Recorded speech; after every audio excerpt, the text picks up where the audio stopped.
Okay. Yeah. Do you get told that you look more like your dad or more like your mom? Um, my my intuition is that people tend to say I look like my dad. My mom always says that they're wrong and I look like her. Okay. So, I'm seeing a little, I mean, I don't know your mom, but I'm seeing less dad right now. mhm. So how have you been doing, buddy? Uh, Getting by, keeping my head above water. Right. Well, That's before you talk on the national level, what about just work? um. There's interesting things. Uh, my work was presented in a conference in Charlotte, North Carolina. I was supposed to go there, but uh, the flights were just hell. And my supervisor went there and presented my work in my stead. Successful? Yeah, yeah, managed to do it, and it seemed to spark a bit of interest. It's still preliminary. I'm only starting, like, I'm only 1 year into my PhD, so it's not fully realized. And there's some there's some promising prospects in terms of the experiment we want to run. Looking for some components that should arrive in some weeks, and then hopefully the experiment would be doable and would have interesting results. That is very cool, and it's probably just exciting to get. I mean, I guess they're all small little milestones, right? But just the fact that your work was presented, so kol hakavod. So really, alev v'atzlach, as they say. Thank you. Um, it's very fun. And what about music? You guys did any more jamming? Yeah, we had a show I think a month ago, slightly longer ago. We'll have a few in the summer, so we have end of June, and then start of July, end of July, and start of August. We already have them scheduled. Uh, End of July, 25th of July. If you want to attend, it's going to be in Jerusalem. So Yellow you're Submarine? welcome. Blaze Yeah, gaming yeah, bar. yeah, in town, yeah, in, between Hillel and, I mean, it's been years since I've been there, but yeah, I know the place. Yeah, Okay, very cool, very exciting, and if possible, yeah, I'll definitely like to come. It's separate seating, right? you know it is. I mean, especially for you.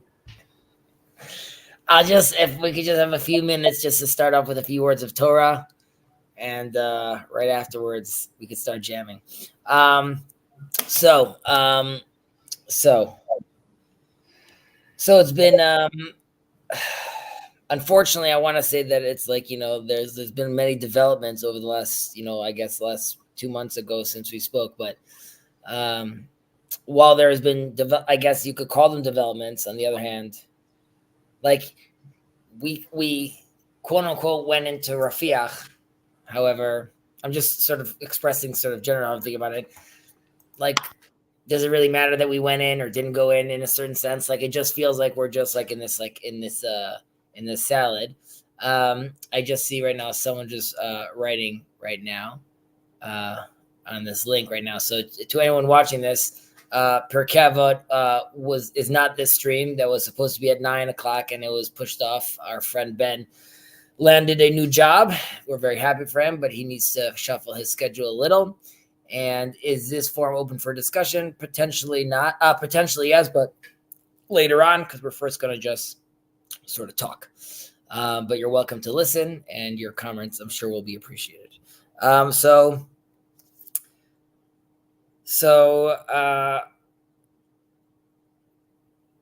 I could say that over the last few months, I become again.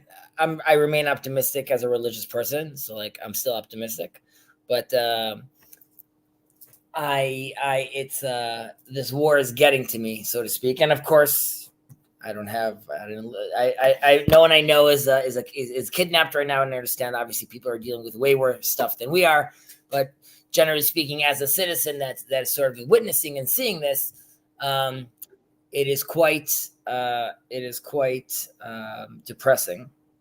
And you sent me some stuff. You and I shared some sort of stuff to listen to, uh, and the last thing you sent me, I can't remember. I think it was the last thing you sent me. It was an interview. Um, Someone trying to really try to think of what it looks like moving forward, right? What does the future look like? What does it look like for some sort of political pathway forward? And obviously that does interest me because you almost never hear anywhere that kind of conversation, and here I was just glad to hear someone having that conversation. I know people talk about the day after, but actually have like an hour conversation about that from someone that is coming from a background that is generally quite knowledgeable about that. So that was interesting to hear, just with regards to the data points he was sharing, and That was Avishalev, right? The last one. yeah, I think so. Correct, obviously. So there was a few things. One second, I think I wrote down. I always have, I don't have like a mouse pad. I have a piece of paper that I just write down notes on all the time, and I just keep on switching it on. So give me a second. This is from like probably a few weeks ago. Okay. I just have like question marks over here. Hagirami Ratzon, question mark. Okay. So one of the things that was sort of discussed I was going to say take a step back, but one of these suggestions that he mentioned, and we're going to jump around, and at any point you could pin me back down on a specific point. But one of the things that he mentioned that was interesting, or I thought worth discussing, was he mentioned that, in Gaza, I can't recall the exact number he had, but he had some number of, maybe it was even like 100,000 Gazans already left Gaza, or like sort of were wanted to relocate. And he was talking about how, like, they don't even want to live there. Like, we have to, in part of this new status that we're going to have, or new reality that we're going to build, like, we have to also realize that many of them don't even want to be there. Now, that to me was just interesting as far as framing, because, and obviously intentions matter over here, but Ben-Gvir and Smotrich, for example, have spoken about Hagira Miratzon, right? We should be offering to the Palestinians, we should give to the Gazans, we should give them packages, financial packages, or just tell them, like, you could leave. Now, that was looked at internally in Israel, being like, that sounds crazy. That's like, you're asking to dispossess them, to kick them out of the country. So that to me was an example how, because of the person being Ben-Gvir. Yes, sir. I mean, look, there's a very large difference between saying that by opening up Gaza, some of the people there would want to leave, right? Because right now it is closed to the world, and that's a part of agreements that bind Israel as, the sort of caretaker, as he was discussing and saying, like, if we want to have a path out of this, then we should break that bond where we're fighting them in one hand and supplying them with humanitarian needs with the other hand. That's one thing. And saying like 100,000 people out of about 2 million might, have already left, maybe more would leave. It's very different from saying, well, let's resettle Gaza from like before the disengagement, and No. So make it let's say worthwhile for people to leave so we could settle it. Those are, like, I don't understand the comparison at all. So let me explain. So I think this is like a good example, and I'll take blame. Maybe again, I'm not expressing myself well, but this would be like, we just saw live, like what I would mean, because what you heard me say, you're like, 1 second, Kazi, like what's this comparison of here? What I'm saying is when, and this is something that I discussed with you often in the past, which is, and I shared a video of Yossi Klein Halevi talking about sort of the status in Israel, and you were saying like, I could agree with a lot of what this guy was saying, and a lot of time I mentioned that it has to do with how the quote unquote left or the quote unquote right is presenting these ideas. So Ben Gvir comes and says, I'm hearing a lot of noise, which is like, you'd be like, but he's racist and he's this. Yes, yes, yes. It's all true. That's horrible. I don't want to take over Gaza again. Are there people that want to leave? And if there are people that want to leave, that within itself isn't a problem. And the idea is that where there is good ideas on the ground, like the fact that he is bringing it up right now and framing it in a way which, of course, like you said, involves disengagement. We are the ones responsible, and then ends up resulting in, and guess what, Chazi? Maybe there's going to be 200,000, maybe 300,000, maybe 400,000, maybe more that will want to leave. And my point is that, of course, you're getting at the result. There are two different pathways to that result. One of them is very, very problematic. One of them is we could argue and discuss right now about like Avi Shalev's idea. My point being that if one of those results is people leaving, that isn't a racist concept. That is not a bad thing that could happen. That is something that is desirable. And anyone, quote unquote, let's say on the right that would want that, then I could see them being more open to that kind of idea if it's presented to them in a different way. And this has to do with the market. Wait. Like, I'm just like, there's a very large difference between saying, right, there are people in Gaza who would want to leave if that were an option, and saying we should encourage emigration, right? Like those are because the essential issue that Avi Shalev is talking about is we need to disengage ourselves, right? Yes. And he's saying, like, my assessment of reality, when that happens, some of the people are going to leave. How many? Right? I don't think he gave an estimate, but like those are. I just don't see how those are really related. 1 second. I mean, it's hard for me to even grasp what you're saying. The way it was related, and perhaps I left this out. So there was, you have a lot of people in Israel that seemingly tell themselves, like, listen, like, we disengage, we're not responsible anymore, right? And what do you want from us? Go to Egypt, leave, do other stuff. And comes Avi Shalev and mentioning, listen, they're locked out from the outside and they're locked out from the inside, from Israel as well. So like the average Israeli that thinks to himself, like, if you don't like Gaza, just get out of there, right? Or just leave, or just go. Like the answer is like, he can't, right? He can't go. And the attitude even there would be like, okay, from people on the right, don't you hate the fact, isn't it nuts to you that even if these people wanted to leave, they can't leave? But no one's thinking about it in that way. And then again, my point is that you could have, like, no one in the right is having a conversation. Well, why don't they leave? Like, oh, because Egypt doesn't let. And then you're like, no, you know what, guys? It's actually a policy that's been built in through, I don't know for a fact, but I would say the majority of right-wing governments has made sure that this policy exists. So deal with that quagmire right now. So you don't have to, for the next 2 weeks, you don't have to be talking about like, getting them back on this or doing that. It's really be a focus on that. But my point being, like, because I heard something that is like, I saw people being lambasted for mentioning it. And when I hear him mentioning it, to me, again, it's a different way of framing. It's zero conversation about right wing, left wing. That wasn't even mentioned. It's just like, this is practical, this is practical, this makes sense, this doesn't make sense. And to me, that's like a much cleaner conversation, which is like, and I had this in the conversation with Boogie, right? The Meshichim, the messiness, like, okay, like who's that group? Is that like the portion that you do like in Eli? Is it the group of, is it the 15% in Eli you don't like? Is it on a Wednesday they are okay? Like, at what point do they turn like messianic? Because I'm messianic in general. So like, even the terminology to me is poisonous. And obviously the right is has more than enough to, fingers to point in it for doing the same thing. But that's why the Avi Shalev specifically, that conversation, what to me was very, very unique, because there wasn't I thought it was cutting through a lot of weeds without stepping on any mines, so to speak, which is just like very much this has to do with the policy. They can't go. We're stuck. The terminology we're using now, we're still responsible.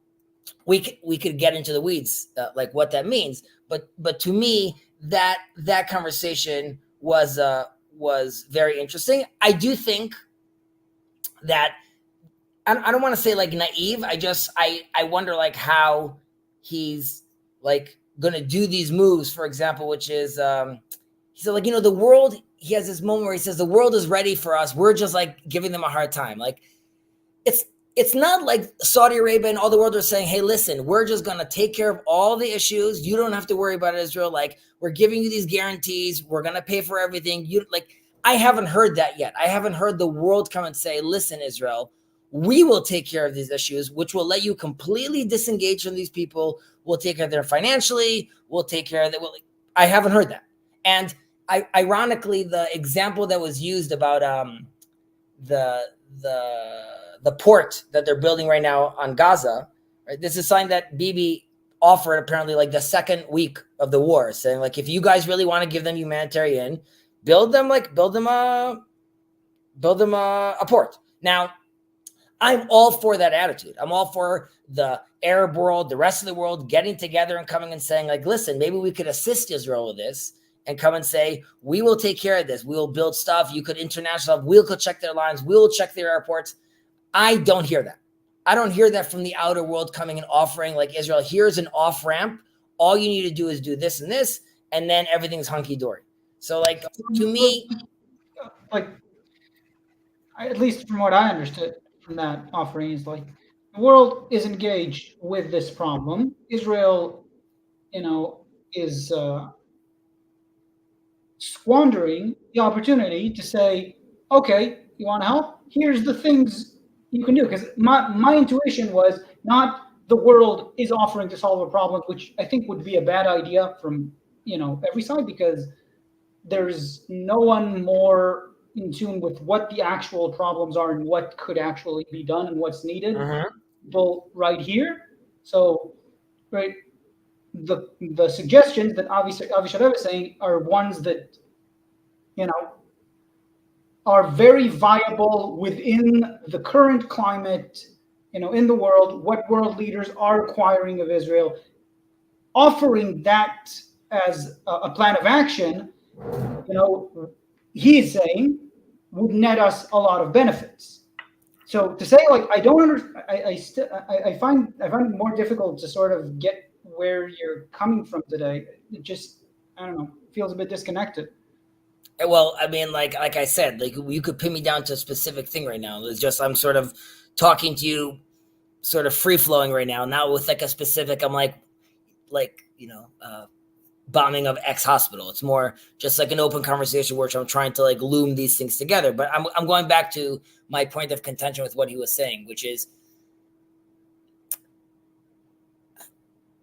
it sounds. I know this sounds silly, but at the end of the day, you have to bring it down to live examples, which is when Avi Shalom says like, in the world is going to offer the help. Okay, like what is like? Does that mean that is there a guarantee for terrorist attacks? Does that mean if 5 happen, then I can attack back? Like, how does this game get played with the civilians, right? Like, does that mean like Israel, when the world is saying they're going to help, and in this new deal, how many, and obviously leaders of states can't speak this way, but like how much death are you calculating? Are you willing to accept in that equation? Is it another 100 dead Jews? Is it 50 kidnapped people? Like what is the grace period that we're allowing for such a period to happen? And Libya, you were supposed to be in charge of like the security over here. Like again, two planes blew up.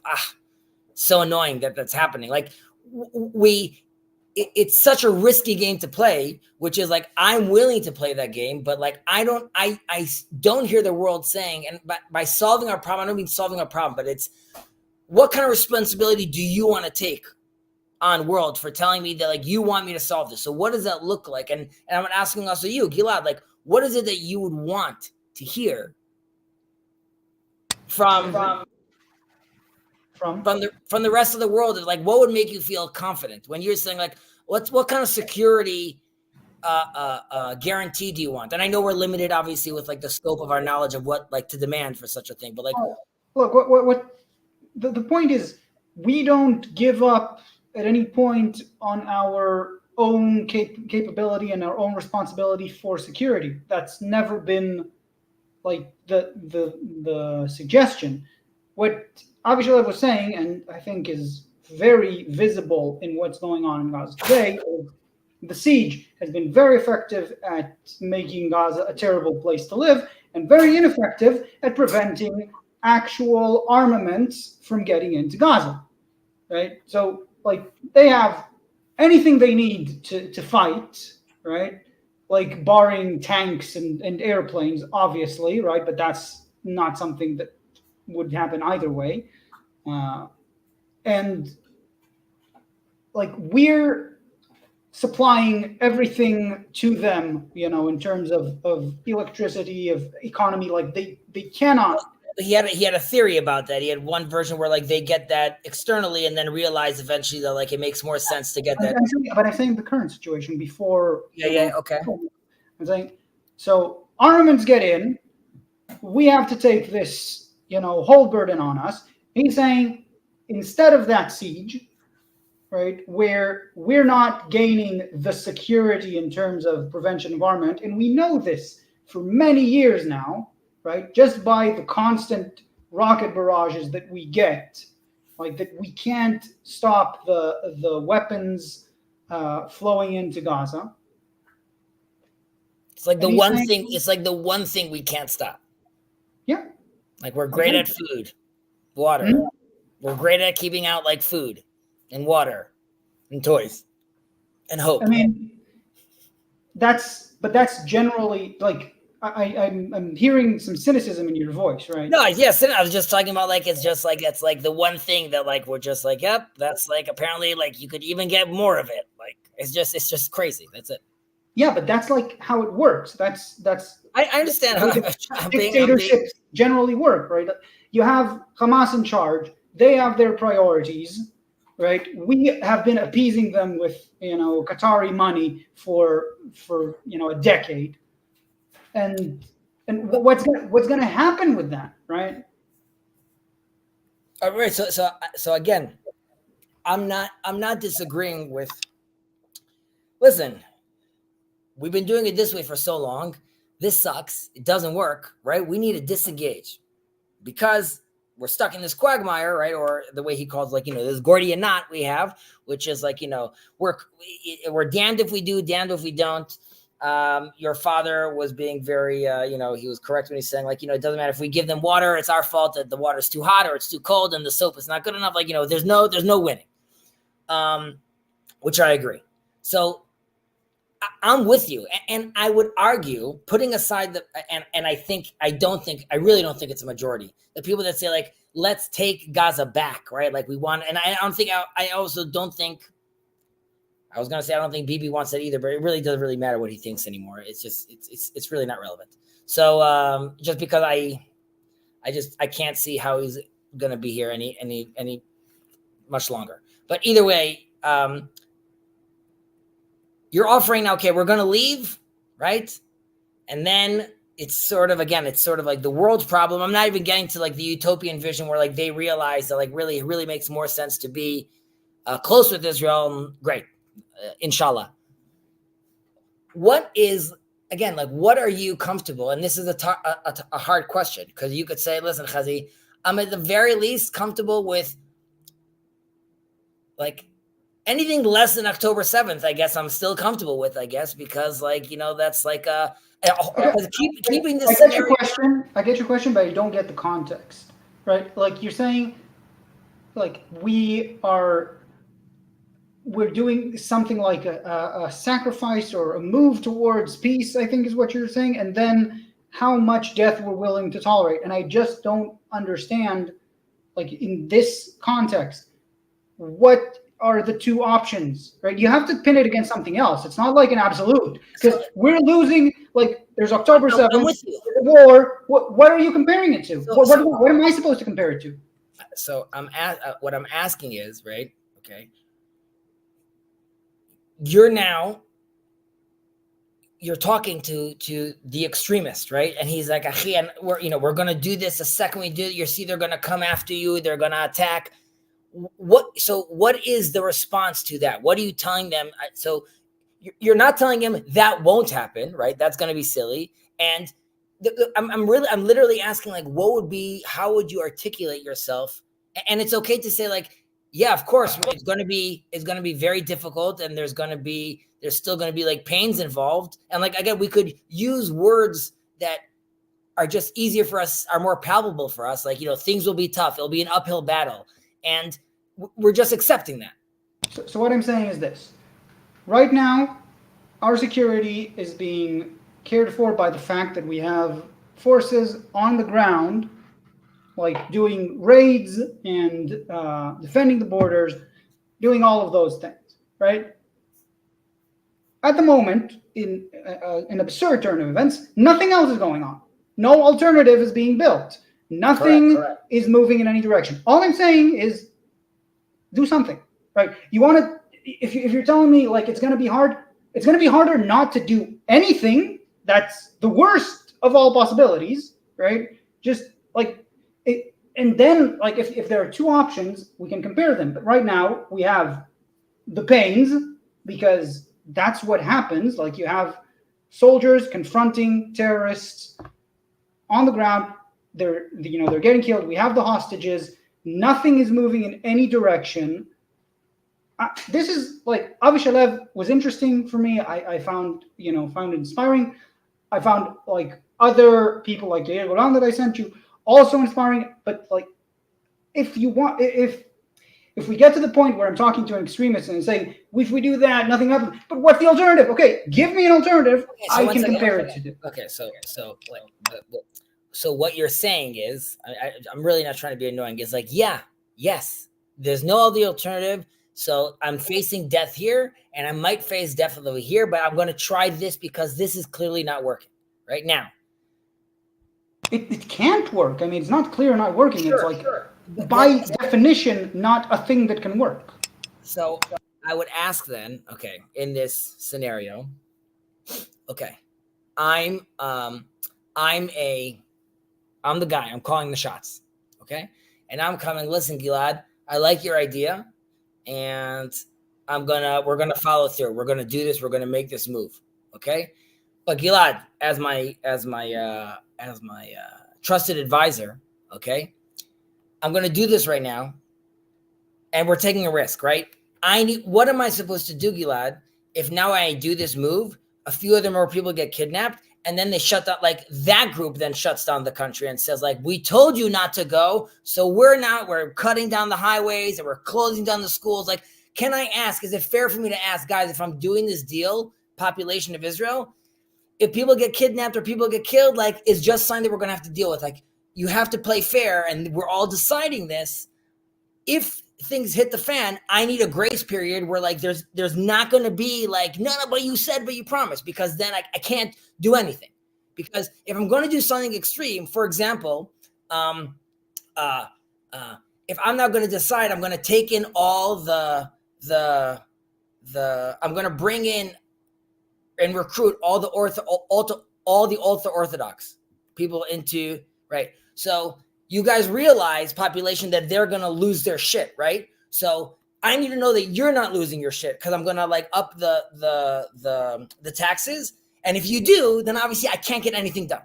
So like, because right now, to me, it also seems just like, and again, obviously I know the frustration in the country right now, but again, like, we're going to block the highway. We're going to do this. Okay. So I'm not, and this is obviously the leader's fault. And we're living in a world today, and this is a big problem, which again is at the foot of technology, which we have no control over. We're playing with tools that like we still have not adapted to, and like no system is really aware of like how quickly a crowd gets galvanized and how quick, like, they promised that they wouldn't get mad, but someone sent out a fake TikTok, so it doesn't matter. Like the mob is on the street right now. So would you understand how would you expect, like what do you think about that kind of question of like that kind of challenge that someone would have? Does that even make sense? Or you think like, nah, that's silly, Chazing?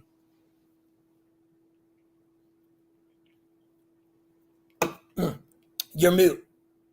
I can't hear you. All I heard was I agree with Yeah, you. sorry. Yeah. Okay. So I'll try to break it down. So separate from the issue of Gaza, right, which Avisharev spoke about, and I think like is just an issue of like inaction versus action. Like indecision is a terrible state to be in, and it's appalling. Let's put that aside. You're asking a different question about, like, let's say the general ability of governance in Israel, and how to deal with different populations and publics that have considering the last year and how I feel like the rules have sort of changed. Yeah. All right. So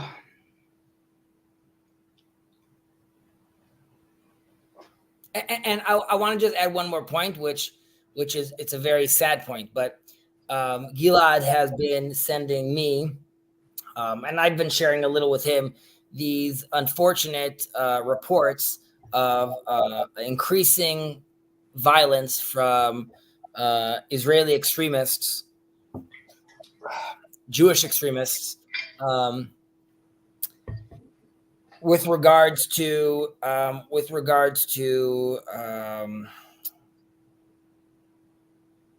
I guess, well, no, it's violence towards Palestinians.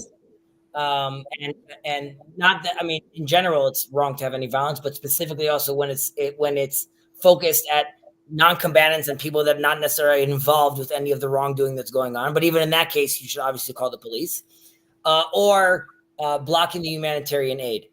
Specifically, it hit to, because again, you could argue, for argument's sake, I am a parent of like a kidnapped child. I'm against the humanitarian aid. Gilad's not going to tell me I'm not going to stand in front of this.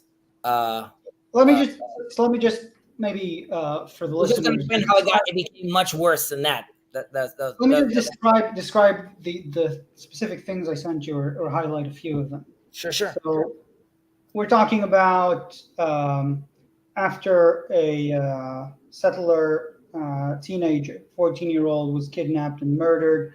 There were riots by the settlers where they vandalized and stole cattle, and you know, basically rioted in a nearby Arab village, where security cameras caught on tape just soldiers standing by as these outlaws were doing all of those things, burning cars, vandalizing property, killing cattle, things of that sort. And the later event is, Chezi, actually, you sent me that a truck driver was beaten half to death, had to be hospitalized by extremist Narei Gvaot, as you can say, the extremist settlers. Mistakenly thinking that he was a driver carrying humanitarian goods. He wasn't. He was just like a dude, I don't know, selling Even milk. if he was, right, that's correct. The point. You can say mistakenly, but the mistake makes no difference. I think the mistake makes it worse. That was my point to you about, I think you would agree with me that you wouldn't come, like, you could understand how a part of the population would come and say, we want to protest this humanitarian aid going in. Protesting is not the same as lynching. 1,000, but I was going to say, I'm saying, because like I'm trying to put like the specifics that happen. These are extremist protesters. I'm building, Gilad, I'm building up to that. My only point was to say that, quote unquote, on the other side of the aisle, I don't think Gilad would have a problem with someone protesting their dismay with that. I was going to say that the difference is, forget even the extreme case of beating someone up, which is obviously crazy. They blocked like a whole highway, right, full of massive boulders and stones, right? So like no one could drive in, no one could get anywhere. And to me, again, putting aside the violence, that to me is like a Pandora's box that was open because of the judicial reform or coup, whatever you want to call it, which again, that goes back to my question, which is the governance in today's climate on such, think of the issues you're dealing with right now, the reform. By the way, like the BB goes. Okay, look, Chazi. Yeah. I was describing the cases. Let's just sure. I mean, there's no point describing the cases.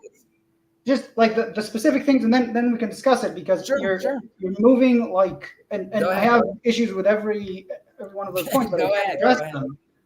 Okay, so I was saying that was one case. The other case with the groups of settler outlaws, extremists that lynched a truck driver and also injured an IDF officer and 2 soldiers in that incident, and then this continued just a day or two, I think 2 days after that, with again groups of these extremists on the same roads, pulling over truck drivers, asking for their papers, and looking through their trucks, while police officers just stand around and look at this happening, right? And the issue and what I'm trying to point to in this whole presentation is like there is a deep internal problem here that is exemplified by the behavior that you see from the soldiers standing by when this Palestinian village was vandalized, and from the police standing by when those extremists are just having their way on that road, right? Those are the things that I'm pointing to. Right. So this is now, just one point. Sure. Go ahead. One point, like to say that the blocking of roads was a Pandora's box opened by the protests against the judicial coup. Yeah. I don't understand where that comes from. Road blocking has been... The left was completely unhinged throughout the reform. 1,000% completely unhinged. The road blocking has been around since forever, right? That is a part in Israel? In Israel? Yes, in Israel. Well, you're right. What happens to those people, Gilad? They get arrested. Look, if you're talking to me about why the police doesn't arrest more people and how I'm not talking about that. I'm talking about the fact that anyone could do whatever they want now. No. Okay. Like, there's a very big difference. You can't lynch drivers right now? Are you asking whether, like... I'm saying right now... What are you asking me? Are you asking whether, like, they would get away with it? Sadly, I think they would. Why do I think they'd get away with it? Like, why do I think that they'd get away with it while a protester that moved a minister's phone from her face, was prosecuted at the, breakneck speed, brought to court for assault, right? No, like there was no physical violence against police officers. There was no, burnt police car in Bechemish. In the protests against the judicial reform by leftist protests. Yeah, definitely not. There was no damage. What? I don't know. There was definitely some damage to soldiers. I mean, to policemen throughout the. I don't think there was any attacks. There was no one that needed any special care. The one that there was a report on a police officer that was punched in the face by a protester only to later, when the police realized, oh, it was caught on tape, to see that it was a police officer I'm just letting you know tossed right the now. protester to her face. You, Right? you'll, There literally was no violence against police. There actually was not. so, but That is Basek, incredible with hundreds of thousands of people on the streets. that kind of comment, for example. So you're going to say this, I'm going to go to an extreme. Like you would bet all your money, millions and millions of dollars, that there was zero violence, or like maybe there wasn't intense violence, you mean, or maybe there wasn't the same kind of violence to the left. It was Those kind of lines unbelievably low. It was like Right, was so lower than anything reasonable with this amount of people on the streets. 1 second. Was it violent though to me to lose my ticket to fly out of the country because they blocked the airport? That's violence. I'm not going to get that money back. Was it violent that they you stole want to talk about, like, let's separate, right? If you want to talk about zero violence, physical violence, we can talk about that. If you talk about lynching someone, that's physical violence. If you want to talk about the limits of a protest, that's a different discussion. We can't mix them all the time. I'm not coming and saying that in any way the violence of lynching a driver, right, is the fault of the protesters from the left. My point to tell you is that, and by the way, those are two separate topics. They just have, one of them has to do with protesters beating up people, lynching people. What the extremists are doing right now, those people should sit in prison for the rest of their lives. It's completely insane. And we could talk about the roots of what the issues on where the extremists are getting getting their power from. But I want to say my side topic was, and back to my original question, was that the extremist doesn't need to beat up a driver, which is obviously horrible. It's just it's going to be fair for me, right? If I disagree with the idea of the disengagement of Gaza, or what you're going to do with, how you're going to do it, just to block the airport and do whatever I want until I get my way. And my point is, I'm honestly trying to understand, and this has to do more about messaging. What is it that you're telling now?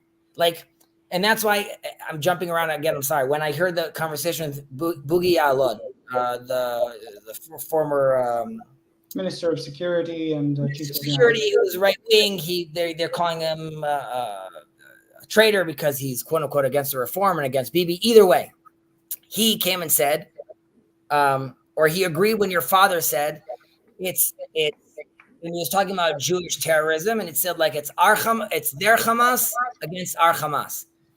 Like the second you say that, and I'm talking about it from a marketing perspective, you're just going to lose so many people, because no one is going to look, because the person that beat up like the driver, right? He's a horrible person. He's to sit in jail.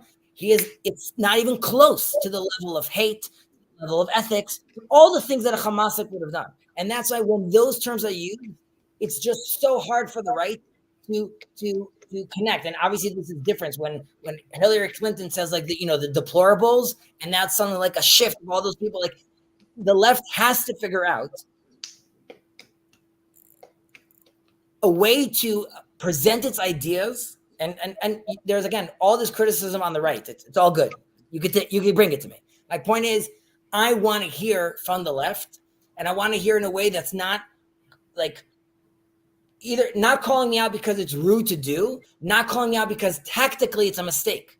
I need to get these people with me. And if I call them, if I designate them as Hamas, it's just, people then think I'm just out of my mind. So let me bring another issue in, because I think it'll help wrap things up, sure. Right?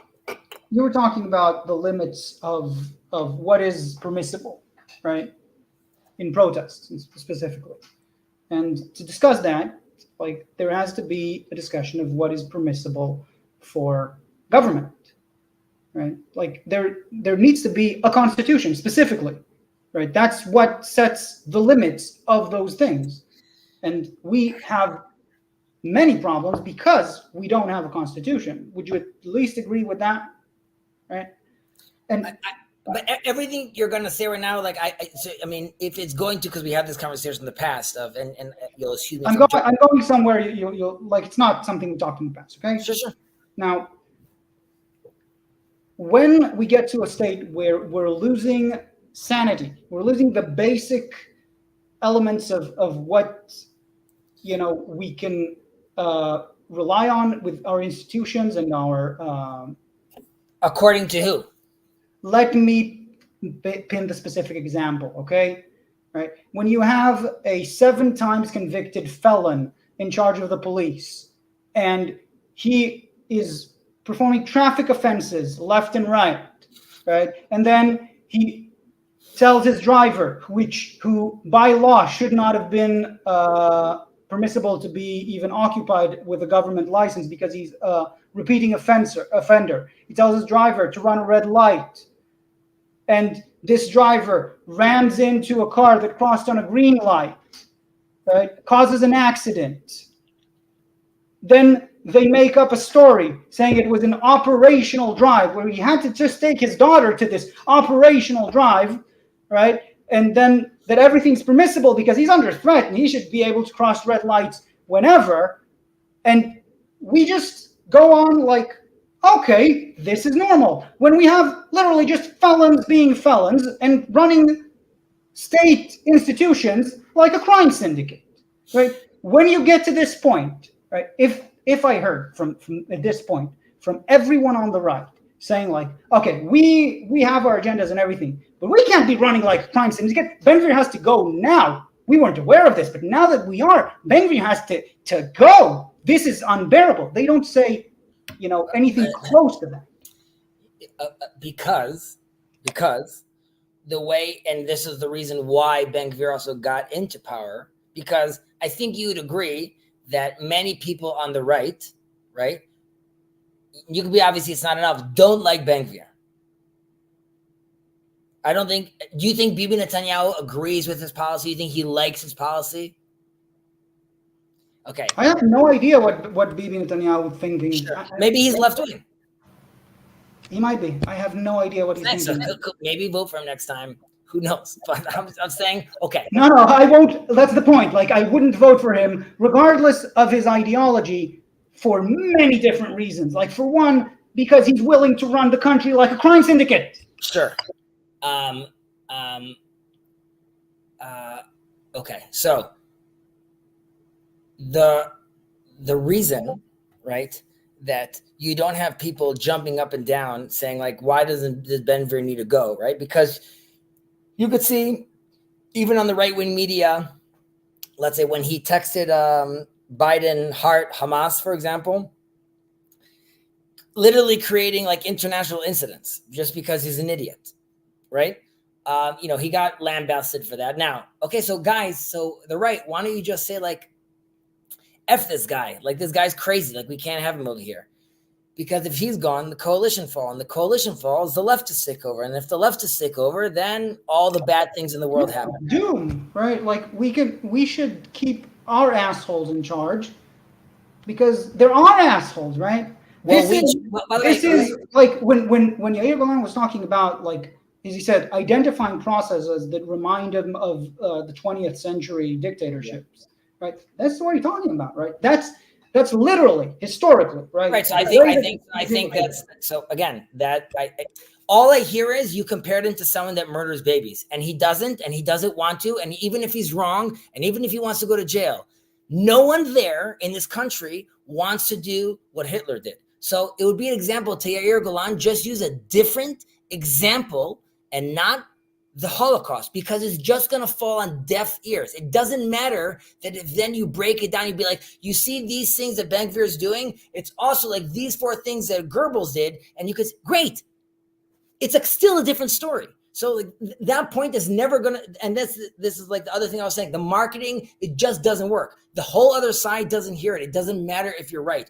All they hear is it's literally, it's, there's a trope of saying like, I can't be a racist, right? You mean like I have Arab friends, and then someone's gonna be like, oh, only a racist would. I'm like, okay, what is the thing that you want me to say that you need to hear that makes you feel comfortable? So like that's, but again, that's like a marketing thing. I'm going back to the Ben-Gvir scenario, which is, and we don't have to dive too deep into that. And you and I already have agreed, I believe, on this point, which is like, Ben Gvir is also a result of not Bibi, right? Pushing because we're in a reality where like he doesn't have any other partners. He wants to stay in power, and yes, you're right. At that point, he should just leave. But he decided to make a deal with the devil, so to speak, right, and still stay in power. Now, we're looking at moving forward, and again, I'm trying to think together with you, right? And by the way, this is also true to the conflict we're having with the Arab world, but which is different in a certain way, but similar in that there's no unifying rhetoric. There's no unifying rhetoric because I really don't feel the future. I don't feel the solution for this could come from the government, but not on that side and not on this side. And I really think it has to come from the ground up. And maybe that means more riots on the street, and maybe like I don't know how that results. I just feel like it can't be this government, and there's still much more of the story to be unpacked. I would So say as far as the unifying thing, that's a point you brought up, and I wanted to address. for sure. There's a limit to inclusion where, like, if you want to be unifying, you have to say stuff like "screw Ben Gvir and Smotrich," right? Like, because you can't be inclusive of those who are exclusionary. Right? That's very simple. So no Arab members of Knesset either, right? If you're talking about making a government with parties, let's say other than Mansour Abbas's party, you're talking about government about the the parties that directly undermine these things. Sure, like who is offering to be in government with them? With it, what do you mean? With that, I mean that's a whole move that Bennett did. I'm saying Mansour Abbas. Oh, you're saying beside Mansour Abbas. Okay. So I'm trying to create the lines of here, which we're saying that not being inclusive, right? You and I could both argue that the ultra Orthodox are not inclusive enough of the rest of, let's say, the Israeli society, where potentially, like, maybe they can't be included. Look, that's not like a red herring. I'm trying to really understand. Like, I'm with you. I don't want Ben Gvir there, but can I just say right now, like, but he's like, what is? Because I'm allowed to be a little inclusive. I could be a little specific about, right. So like, what's the limit? All right. So if we're talking about the baseline, right, of what you can get behind, right, what you can create a unified vision around. Mm-hmm. I think that the ultra Orthodox are not like entirely too far gone and out of it. But I do think we can identify like extremist groups within them, that those could be like quote unquote outside the Overton window. I think like the religious Zionism is also not as an entire group, to be abolished. Right. But so if we're talking about, for instance, what Bogi Alon said, right? He says that the Mechina in Delhi should be closed. Personally, I think that it's a bit of a misnomer, like, because there are things that the country can do and can't do. There are things that are under freedom of speech, and he didn't offer that. But like, it shouldn't be funded by the country, right? Which it is at the moment as an educational establishment, which I think makes sense. Because for one, like quoting Yosef Kellner, one of the speakers in their website, in their broadcasted lessons, he's saying, right, that not observing Torah and mitzvot is treachery, and any normal country treats traitors by a bullet in the head, and any sanction decided by a country, it's a country decision, but like up to a bullet in the head for anyone who's not observant of Torah and mitzvot, right? Like that, and I can go on and on for what is like directly promoted by them on their website, very visible to the public eye, that is not something that should ever be funded by the country, because it's not regal. It's a very once I take examples of across the board of anything that teachers shouldn't say, and those teachers that say them should be fired, right? The the, But they're the not like, it's not just that they're not fired. They're still like, they have removed some lesson about all that. They haven't removed this. They have Eli, you're been literally talking, but criticized you're talking about like the people that go to these schools, okay, are one of the most quality people that you're going to have inside the society. Okay, these people that are go to these schools that come out, most of them are not the people that live on those hills. Those are not those people. Those are not those extremists. Those people barely, unfortunately, barely, because if they knew uh, the the the Torah well enough, obviously they would know that there's no version of that even existing, that kind of behavior existing there. Obviously, you always have like extremist fundamentalist readings into things, but my point being that like that school that we're specifically talking about, right, has lost 14 of its students, right, for in this battle, right, because the values they believe in and what they believe they're fighting for. And this goes back to the unity question, which is, I'm with you, we can't have like these extremists, right? But then some people in Israel think that like wanting it to even be like Jewish is extreme. Right now, you'd be like, okay, but that would be like on the other side. The question is like, what unifies us, right? Like when I hear your father say, like he mentions to Boogie, people are joking around about like, the two nations of Judah and Israel, right? And you and I have spoken about this in the past. And deciding to look at, there's a, the donkey of Messiah is a term that can be looked at as being very derogatory towards, let's say, the Zionistic movement with regards to secularism, it being like, oh, it's sort of it's the donkey and what the Messiah rides on. Again, any deep reading of that kind of text knows that that's not what it means. It doesn't mean that it's just something that you're riding on. But my point being, if you want to create unity, the question is there a unifying story there? And I feel like we saw that in the reform issues. Part of that is the tension. So I think like what bothers me and what I see in the tension between the different parts from a lot of the material that you sent me, from people on the right, compared to people on the left, people that I feel are more let's say worthy and that I would like to see rise to more influence. Right.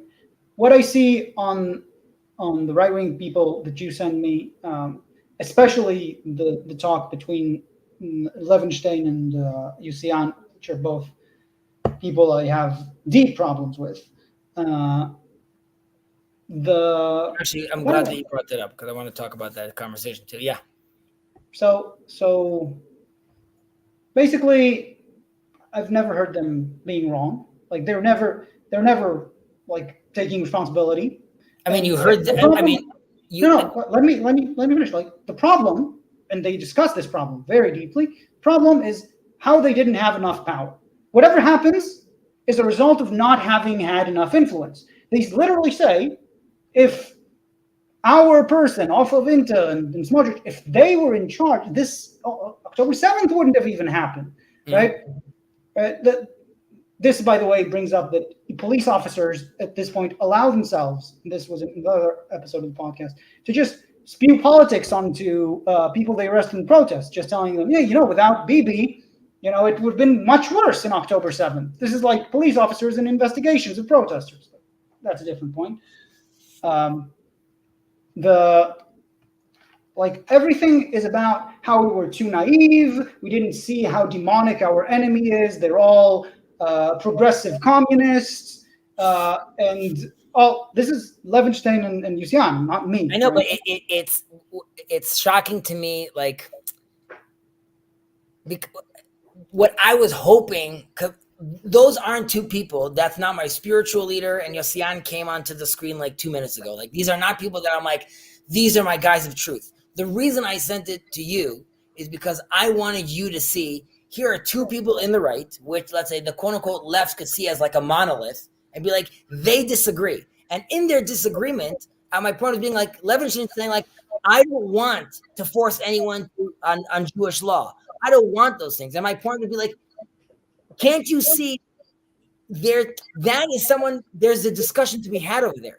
Like if he's saying that, then it's not a red herring of like if we let these people be in power, we're all going to be wearing turbans. And I'm showing you that.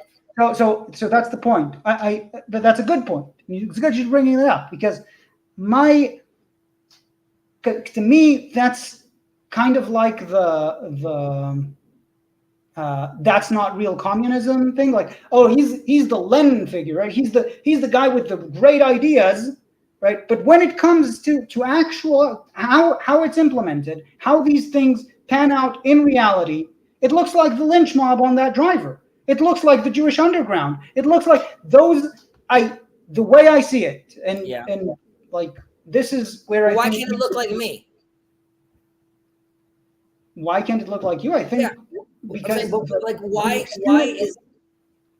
is the version that's saying like even though he's selling a nice package, Chazi, really it's sinister. Why can't he be like, well, maybe if the quote unquote left came and said like, let's assume it's not going to be sinister. Could we just hear? And this goes back to your conversation. You and I understand it's complex. You've allowed yourself to quote unquote dip in the waters of, let's say, religious texts and familiar yourself a little with that lingo. So when you hear that, in theory, one would be like, okay, I'm willing to assume, listen, when they say that like they want like a religious state, it doesn't mean XYZ necessarily.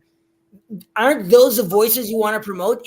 Wouldn't you like, isn't it? And again, if you're thinking about a marathon, don't you rather him be representing religion in the country and not the ultra Orthodox? And is that not a little win? And is that win not enough? Or is it like until it's exactly the way you want it and everything in the middle is just like it's not worth it? The issue is, right, when you're dealing, and this is what I wanted to say about the difference between two sides. When you're dealing with the absolute arbiters of truth, right? Like their notions of the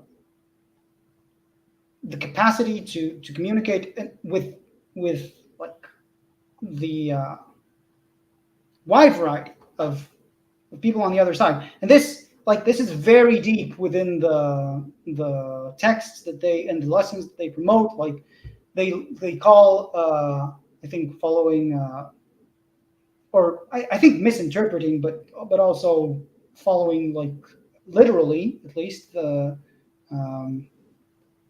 Rav Kook the father saying like that not like being secular or something like kfira is they call it a machala chamura in the brain, right? A very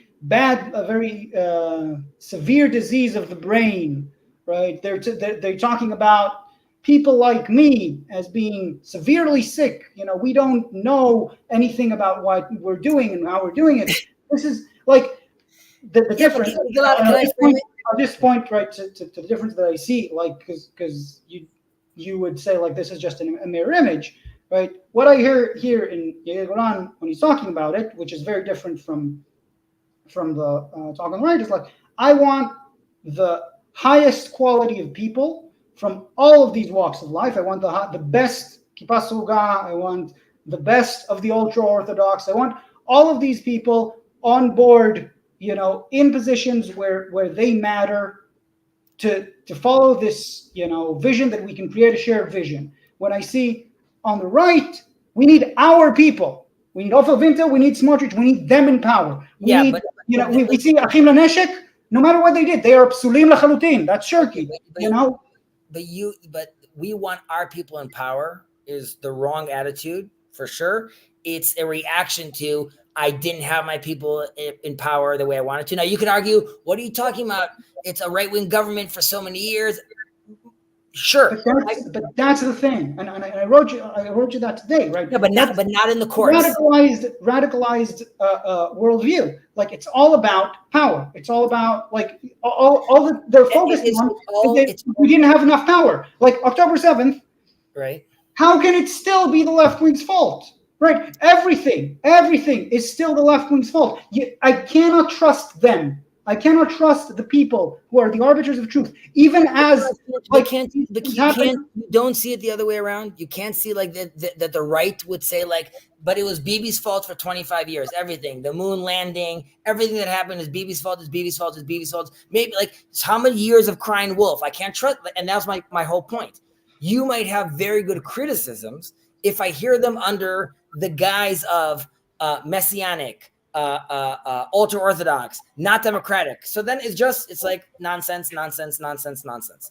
And that's obviously horrible because then you end up being in your echo chambers. You end up being like you just said, you end up being radicalized, and it's much worse. Of course, there's one thing about, let's say, a centrist or a right winger saying like, I'm now mad at the left, I don't want to engage. It's much worse if you have like a radical extremist on the right who now gets more radicalized, right? Which now we're talking about like doing things like we haven't seen before, which is like it's not common in Israel where you have even extremist Israelis taking people out of their cars and beating the crap out of them. And the reason they feel so brazen right now is also because of the war, but also because no leadership. People feel a vacuum. This is the same pattern that repeats itself all the way from the story of Judges. When there's no king in the land, people do whatever they want, and that is a complete pointing a finger at Bibi and the government that's over here right now. And there's no way of avoiding that for sure. And this, I'm going back to the unifying. I'm going back to the unifying conversation, which is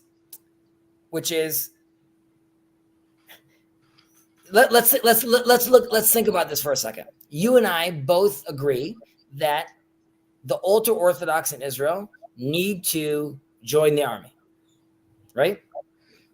Correct. They need to join in the effort. The army is definitely the most reasonable thing, and for a lot of reasons. So right. basically, Okay. yes, with a lot of nuance.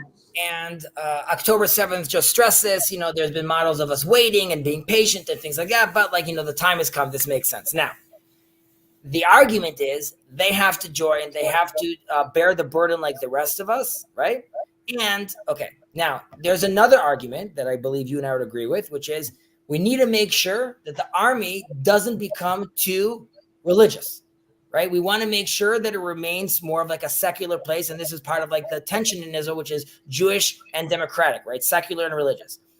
We also know that I don't know the exact numbers, but let's say the secular population in Israel has roughly like around 2 point something to 3 kids.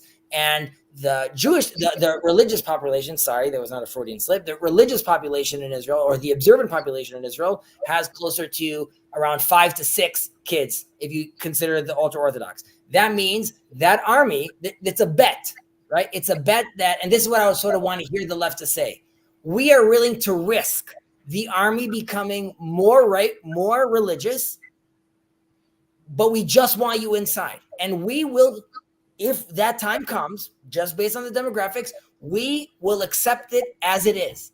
I don't hear that though. What I hear is you must join and you must change. And this is not, I'm not for how the Haredis necessarily live their life, but there's sort of like this realization where we want something, but we're also not going to want those changes connected to it. So this is another point of tension, which is like, I want the ultra-Orthodox to be more involved. And that means they're going to have to become, I don't want to say secular, more modernized. Reform will have to happen in that community. And it's already happening.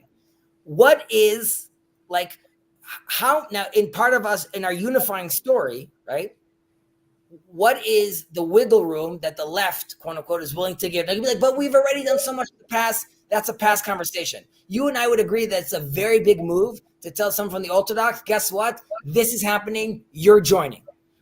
What are you willing to accept on that end, sort of? And this goes back to, is the left willing to say those things? I wouldn't be like, we can't wait for the ultra-Orthodox to join the army. They are our brothers. We love them. No one says those words. And the same thing on the right, like talking about the leftists like they're terrorists or like they're traitors or things like that is complete insanity. More so that, like, unlike other countries, we're literally all related. So it is bad. But I guess, what do you think about that? Few things. I think that regardless of the like the demographic changes, right? The amount of people that would be ultra orthodox in the army, there there has to be, you know, there has to be a sort of baseline, a grounding of what what that thing is, what is its character, like what's negotiable and not what's non-negotiable, right? When you're saying like the army becomes more religious, let's say it's 70% ultra orthodox, okay? Right, Let's say it's 70% ultra orthodox. Does that right. mean that now the secular people should have their ways of life and their beliefs sort of trampled and not getting expressed the way that the ultra orthodox now fear for their ways of life It's for not being it's for so sure something they'll have to take into consideration and a risk willing to take. so my point is, right, the the risk, right, is something that I feel is the implicit, where the vision is what has to be explicit, right? If you're saying like, well, there's a risk, everything has a risk, but what do we want? We want a place where we can take care of our security needs without having to coerce anyone to forego their own ways of life more than necessary for that security. Sure. So Yes. my point being in that equation it would be ultra orthodox. You are going to have to you are going to have to sacrifice some of your learning time, and you're going to have to sacrifice uh, some of your cultural protection that you have living in your little shtetl, right? So, and I would say, but the left is saying, and we are willing to risk it becoming more religious. There's going to be more prayer time, I guess, and they're like we have to realize that we'll have to put in more money for more male teachers because we're getting the security we want, and it's just we're willing to say, I know in liberal worlds they're going to say like there should be a woman, it should be a man. We're just willing to do that because that's what we want for our unity, and we're willing. Now you could be like, but Chazi, that happens right now, right? We all get married by the courts, right? So And like there's already within the Haredi people in the army, they get the privilege of they do, not they do, they having to do. be under women commanders, and this is already like the impact to women's rights that is painful for the left, for anyone who cares about these things. I mean, if you want also like, so women can't sing, women can't command the ultra orthodox, right? If you want them to also have to wear the specific garbs and have to wear kisui rosh and like, I think Well, but like you would agree, you and I would agree that's like a lot. But is that still worth not on October 7th again, or is that still worth like more lives saved? I don't know, maybe. so so maybe, but like there's the sense of, right, when you get to a point where the demand doesn't make sense or coherence, right?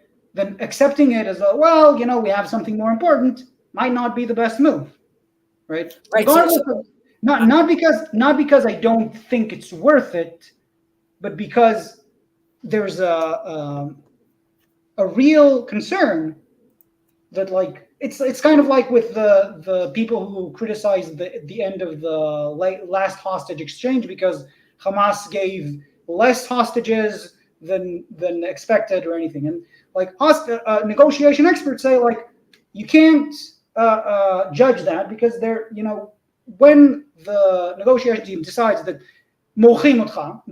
they're not serious, they're trying to push things, then sometimes you have to put your foot down, right? If I believe that this is an honest thing, that this is actually critical for them to be able, and not an attempt to sort of squeeze more out of me, then yes, sure, like, there are things I would be willing to sacrifice a lot, but like, yeah, the left wing is definitely uh, bearing the scars of all of our all of our attempts to do such things, right?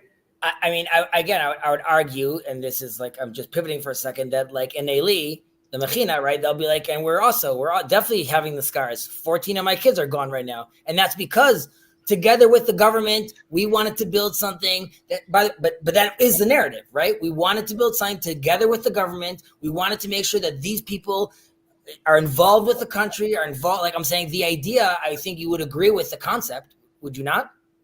I just can't accept, and this is a very touchy subject, right? The ownership of the dead, right? It's To not Gilad. Gilad. It wasn't the ownership of the competing with dead. like amounts of corpses. Like, yes, I could say how unregal, like how Gilad, Gilad, terrible it is. but What? Gilad, that response that I mentioned was just like we could go to the left and say, "Listen, Chazi, we're carrying all those scars right now. What am the second someone from the right hears that, he's saying, "Wait, you're saying I don't have scars?" Like what saying that like I'm carrying the scars, it does what is that supposed to mean?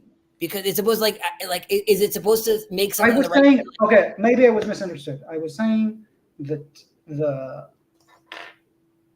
the left wing, and this is the way it's experienced by people that I know and by myself, is that the left wing has uh, has experienced that whenever they try to extend a hand in peace, that is taken as a chance to like be taken advantage of. Gilad is talking referencing internal peace, not Palestinian Israeli peace. Yeah, yeah. To reach out to our brothers, it was a sign of we can take more from you. Those are the scars I'm referring to, Uh-huh. right? And the fact that people on the right and people in the ultra orthodox community, everyone can say that. Okay, that's not. I'm not trying to own that sentiment, but I'm saying like when you come to negotiations within a realm of a lot of contention, then yes, you have to account for the fact that there is mistrust, well-founded mistrust on your end and well-founded mistrust on the other Right. end. That's what I'm saying. So given, right, that there's this mistrust, right? This goes back to the beginning of the conversation. I think on again, I said like the messaging, the wording, the articulation. If you want to look forward to like a future conversation, that really needs to be that needs to really be thought about. Like, what is the message we want? And this was a conversation also like on the leadership. Like you're looking at Yair Golan. Like I'm totally fine even voting for Yair Golan if he becomes the leader. And the leader then is no longer Yair Golan. That guy has his own personal opinions. The leader needs to become greater than that, bigger than that. He has to be of the people. And I would only benefit if someone like that could manifest for that. And that doesn't mean I necessarily matters to me then specifically, is he more left wing or left right wing? Because then my attitude is he is leader. Now, when we want to when you say like I hear people on my side, like on your side, right? Like I think to myself, we already have a rapport, right? And just in this conversation, there was like a few little things which was like misunderstandings, and we've already been speaking to each other. And I already have the benefit of the doubt that Gilad already knows that when I say something, I at least have like a few seconds of him being like, I know Chezi doesn't mean that because like I know him already, right? So like think how a conversation and you could say, listen, like I could tell myself I'm going to go into a room right now and speak to a few quote unquote lefties. I know how to have like a lingo. I'm pretty like open minded. I'm pretty progressive. It shouldn't be nerve wracking. I feel like it would be like a very tense conversation, and it's not necessarily a bad thing. I'm just saying like if I was in a group with your crew, people would be yelling. I have no violence. I don't think like punk yelling. I just think like things would get heated very quickly, and that's in quote unquote. I would say like I'm like low stakes. Like I'm like a nice guy. I have like bracelets on my hand. Like I'm a cool dude.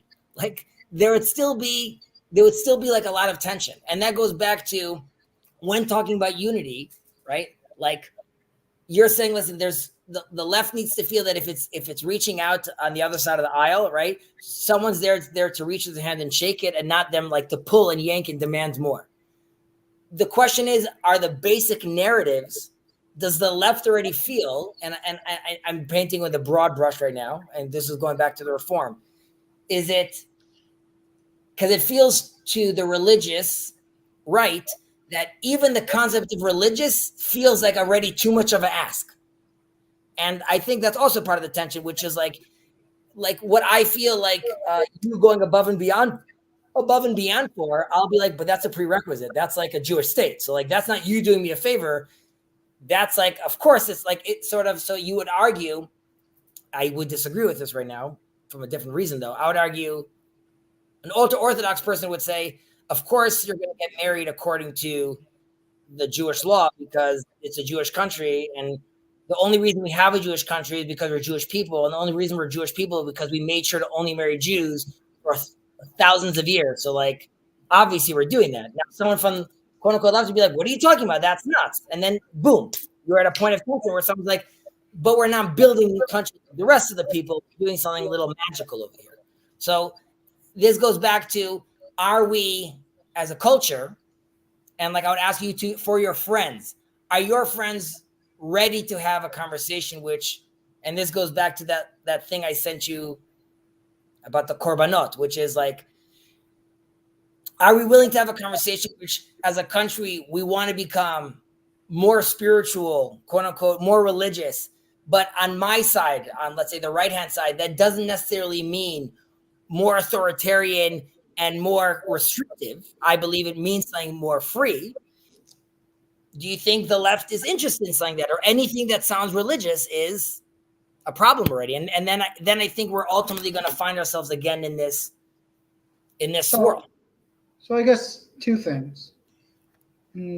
I'll say one. You can Sure, maybe sure. address it later, and then I'll get to the second one. So, first of all, when you say like how the left wing should, or myself, my father, whatever, we should market our things in a way that would be somehow palpable for the right wing. So I'm still wondering about like from you looking at your own camp, like and like I said, the bare minimum would be Of what we could be doing yeah internally, or what we could be yeah doing to speak to the left. to have like a baseline of communication with these the left wingers that you call your brothers, right? Something like getting rid of the hell of Ben Gvir, right? Like of a literal felon in the Unfortunately, police, right? Right. That so like I don't I mean he's convicted of aiding and abetting terrorism. we Like don't. there's You don't even have to. You yeah don't have yeah. to. So I'll just putting that there. And as far as the narratives go, like the thing that I don't understand, and I still maybe those are different narratives that we have, right? Is to me like the country for the country to become more spiritual and more religious, it needs. You could say at this point, maybe in the future when we are closer to Messiah, it can be different. But at this point, it needs less coercion. If Agreed. you tell me, if you tell me that that we're gonna have Medinat al but without any coercion, and you have to get married through the Rabbanut, which has all of its problems, but it's all just whatever you do, what you want to do, and everything. I don't understand what that means because to me, there's no contradiction between saying, let everyone just live the lives that they find most authentic, right? You can discuss, right, how much funding should go to the But yeshivot. You can talk about and you could discuss how much funding should go to religious teachings in like regal education systems and interfaith, you could say, or secular religious meetings, whatever. Like those are things like within what the country ought to do, you can discuss. But like I when you say the country becomes more religious, Mhm. I mean, how does that What does that um, look like? yeah, how does that contradict the country separating at the moment? Because to me, the only way the country becomes really more religious, in the deep sense, in the sense that matters, is Yeah, that the state pulls its hands out of this most holy ground of agreed. being. Agreed. I don't disagree. I mean, I agree for this phase. That's well, again, because this is something that I spoke about with Jacob once, which is like, you know, do I believe like I don't believe the third temple right falls from the sky, right? It just gets built.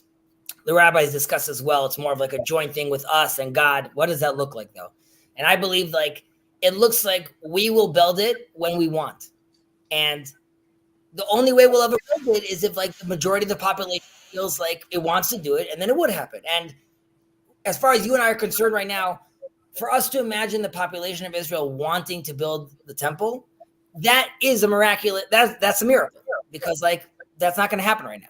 So that is sort of the land I'm living in, which is like when would I want it to happen? When the people want to build it. So what does it mean? Like you just said, in the real sense of becoming more religious, I agree that right now, and you and I have given this example in the past, which is there is no law about fasting on the Day of Atonement on Yom Kippur and not driving on the streets, but something like 90+% of all Israelis fast on the Day of Atonement, and no one drives, and like that's why all the kids of the country are riding their bikes because there's no one on the highway, and that's not coerced, and that's happening naturally because culturally that's what the people are connecting to. I too believe that things like marriage, if the government decoupled from definitely this distanciation of religion, being the ultra orthodox right now, I think that would only cause more people to want to get married in the traditional way, but like you're saying, because it's not coerced. However, I believe ultimately, and this is where I do think Jacob and I agree, I do think that the Zionistic secular program or movement, right, is not when I see like, the coming, those are inklings of when I see like a messianic time, because these are great movements in the Jewish history. So like, just like the getting kicked out and going to Babylon, here too, this is a big moment that needs to be recorded and understood and thought about. In no way is that the end game. So when I think politics and government should be involved, when I believe they will be in a place where they could have that proper balance, and you actually have like a judge that knows what he's talking about. So again, sort of like building the temple, then it would make sense. I never, and the rabbis I listen to are never proposing, we'll put these four people in power, and then based on the rules, now I could decide that like these are the laws that are going on. It is something that is supposed to happen naturally. I will totally take the blame on, let's say, on the representative of religion in this side, that we've done a horrible job explaining that, talking about that. And many people in Israel, specifically the ultra Orthodox, do not believe in that vision and have a different vision, one that is very counterproductive to the growth of the state of Israel. This is Jacob's channel, by the way. I'm sorry, he's very against Zionism, so I'm just putting that out there. I'm sorry, Jacob. Either way, I believe for Judaism, we don't have to use the word Zionism, but Israel and Judaism to flourish, correct, it needs to remove its exile version of religion and take on a new sense. Now, that was attempted. People talked about the Yehudi Hadash, right? Like the secular Jew. So that is a separate journey. However, I would argue that on the right hand side, definitely from the religious groups, there needs to be more of that conversation that that that that articulates to the secular population in Israel that there's a narrative of Judaism that is not how it's seen by those who have political power in Israel and wave the flag of the representatives of the Jews, number one. And for that to happen, people from the left need to support. And they realize like Gigal Karif, that's not, it's just not a consensus around that guy. That's not the guy, sorry, that's not the guy to champion, so to speak. That's like a marketing mistake. Obviously, anyone that the left is going to champion, he's going to get lambasted by the ultra orthodox. That's fine. But if you want, let's say the moderate, or let's say the national religious, a few iterations ago, what that whatever that was, let's say what camp I'm for, to connect, you need to offer more options, so to speak. And you asked me a question. You asked me a question earlier though about how I think on our side, um, what we need to do on our side. So first of Because all, calling leftist traitors is not a great marketing move. horrible. Well, first of all, I would start with I remember what I was going to say. That specifically with like that mistake of like Ben-Gvir's, that is that is a BB problem, and that's not going to solve itself until that guy's gone, because his power vortex is too demanding. So like your equations don't make sense anymore once he's involved, because like it's too difficult to fight those forces, so to speak, if you're making it be like left against right, and I just have to pick that package. And it's too much to ask. Explain what you mean, because I have no, like, those are a lot of metaphors and I don't know what you Okay, mean. so I mean, like, I don't want Ben-Gvir, but if I'm forced to pick between right or left, then I'm like, I guess I have to swallow Ben-Gvir. And every time I have to deal with, when I Really? say I mean the right. Like, does Ben-Gvir really seem better than No, it's not that he seems better. It's BB than the stays. option of left? Right? BB plus Ben-Gvir to you seems like the saner choice It's than. BB. Okay, so just for context, just I voted for Bennett in the past, and that didn't work. And then when I felt, okay, the people who's out there right now, so I could pick from. Okay, I could pick from Benny Gantz and the people he wants to bring in, and I could work with Bibi. And at the time, I still thought that as far as what's going on in the country and what's going on in the world at the time, I believe that he is still the better captain of a boat. Internationally, I just thought he's still the better manager. He sucks. I don't like him. All those things. I still thought he is the better manager. I obviously there's, and I wouldn't say like the disillusion, like since October 7th, now I see it was always true. There's things I think are relevant, things I think are not relevant. I definitely think that since October 7th until now, it's just been a complete shit show. So like just on that end, right? There's more than enough reason to get rid of him. But my point is, like, a Ben-Gvir situation, I don't think a Ben-Gvir situation, like, I don't think someone like that gets to where he got to if it wasn't for external power sort of forcing that person to constantly grow. Just like, I just want to be clear, right? Sure. You're saying prior to October 7th, you were looking, let's say, after the election. Now, before the election, maybe you thought that Gantz would Before sit the election. or Lapid would sit with Bibi and the government. Maybe they're just their ultimatums are bullshit, and they'd go when it's them or the Kahanistic, right? After the election, Yeah. they're in government. This Right. this is our 64, and you're going like, oh, it's better than the left. Well, Best alternative we have. well, wait, give that explanation again. After the elections, yeah. When we see what government we get, and you see Yeah. that PP is actually normalizing the extremists, Ben-Gvir and Smotrich are going to Okay, 14 mandates, you're going like, best alternative we got. And yes, until and every day makes it less and less and less so. It's just like the risk one obviously has to take, right?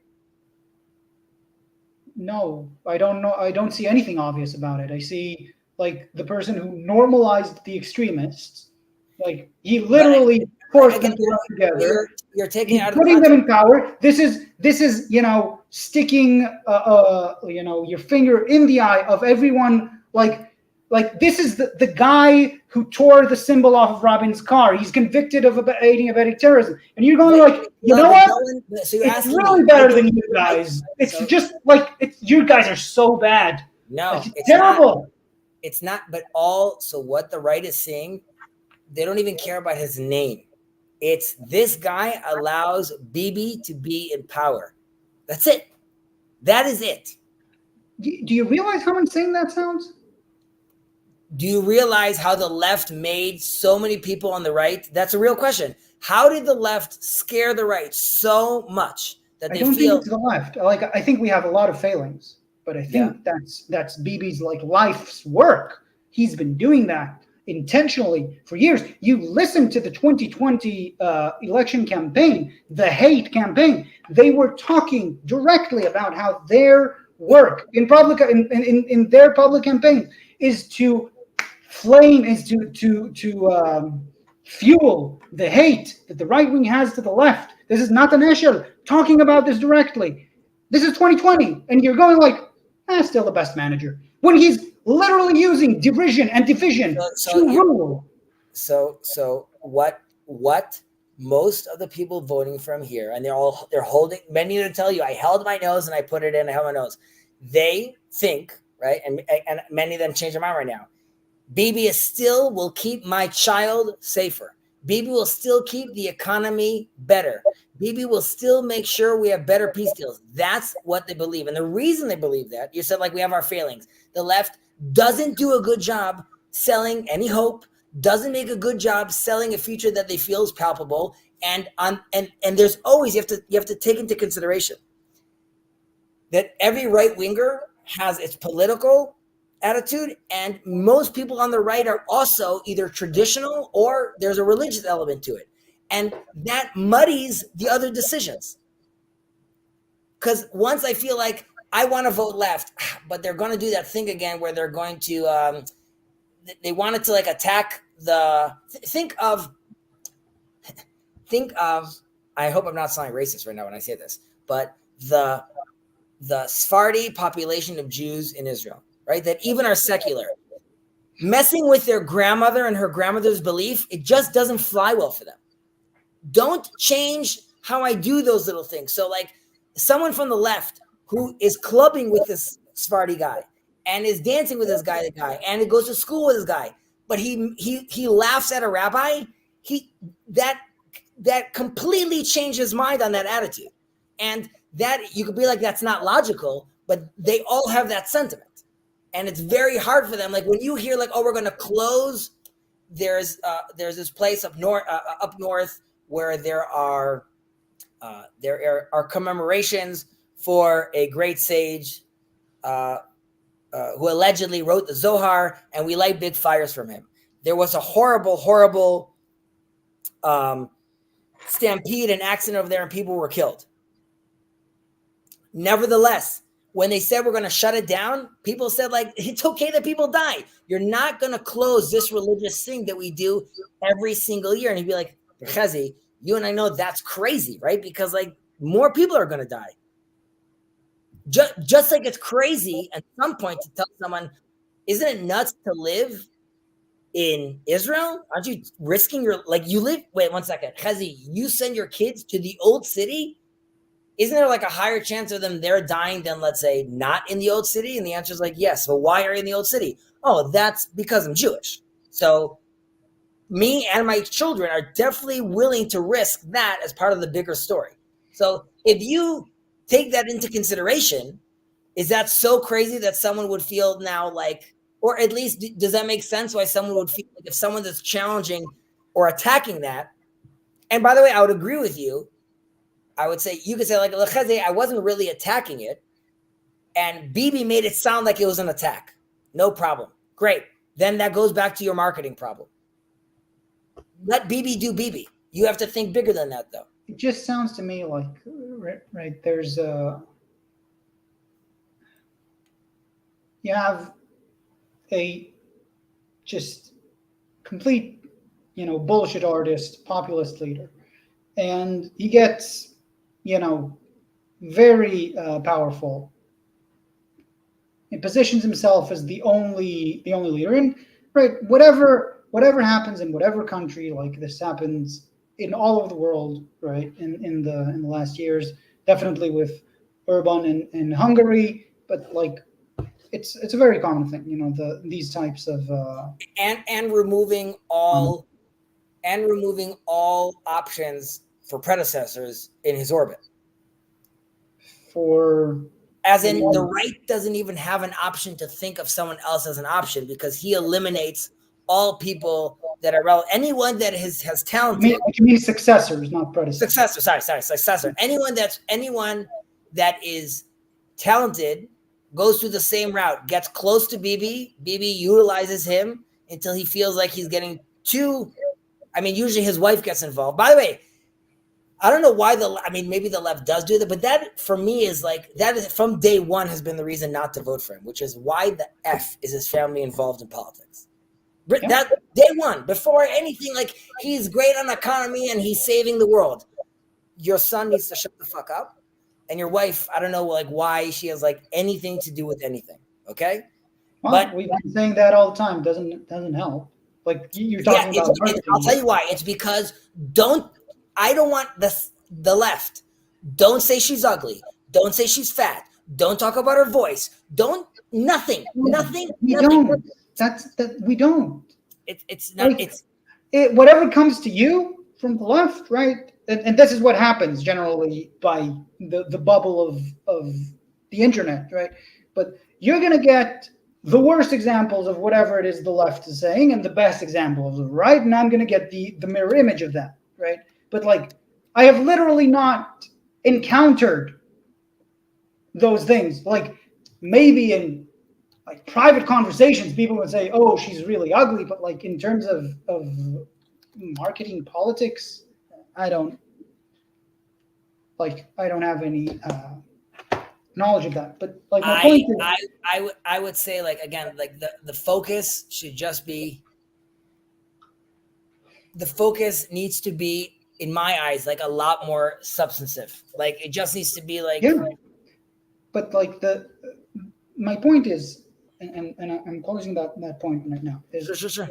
like you're saying all of those things, like all of the specifics of why you would not vote for the left wing. And I've actually talked to a lot of people that I know and asked them like, okay, what are your opinions? And they'd say this. And I say like, it sounds like you should vote for Merits. I'm like, what?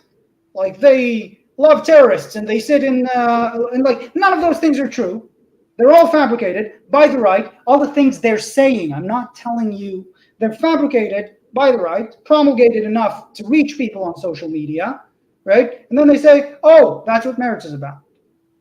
They're about loving terrorists, I right? mean, arguably, right? I could say like the same thing is about some other some right wing group, right? And then you'll be like, okay, well, like maybe they're not as intense as I think, but there's still some elements of truth over there. So I'm just saying specifically with people that I knew, right? yeah.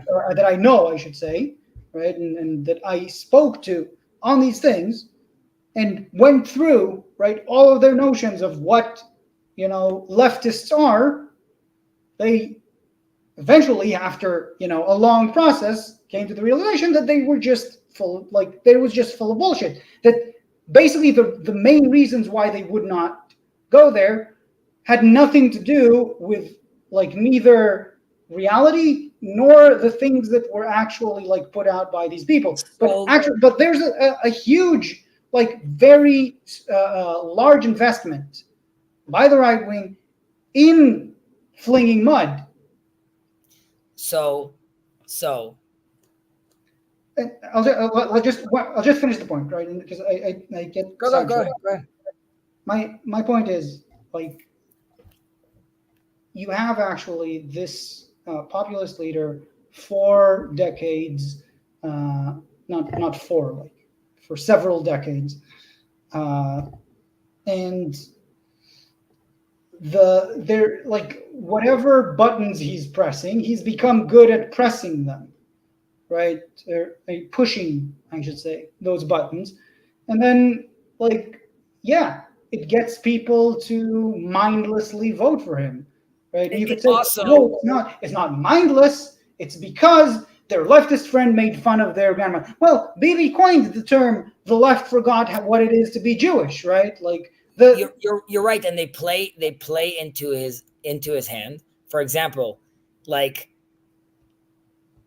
if you're gonna sue him, right? You better be super, super on top of making sure that everything is super, super tight. Because the second those cases start falling apart or there's issues, you're just going to feed into his narrative that they look what they're trying to do. They're trying to trick me. They're trying to like, and but that's why let's pretend we're having a post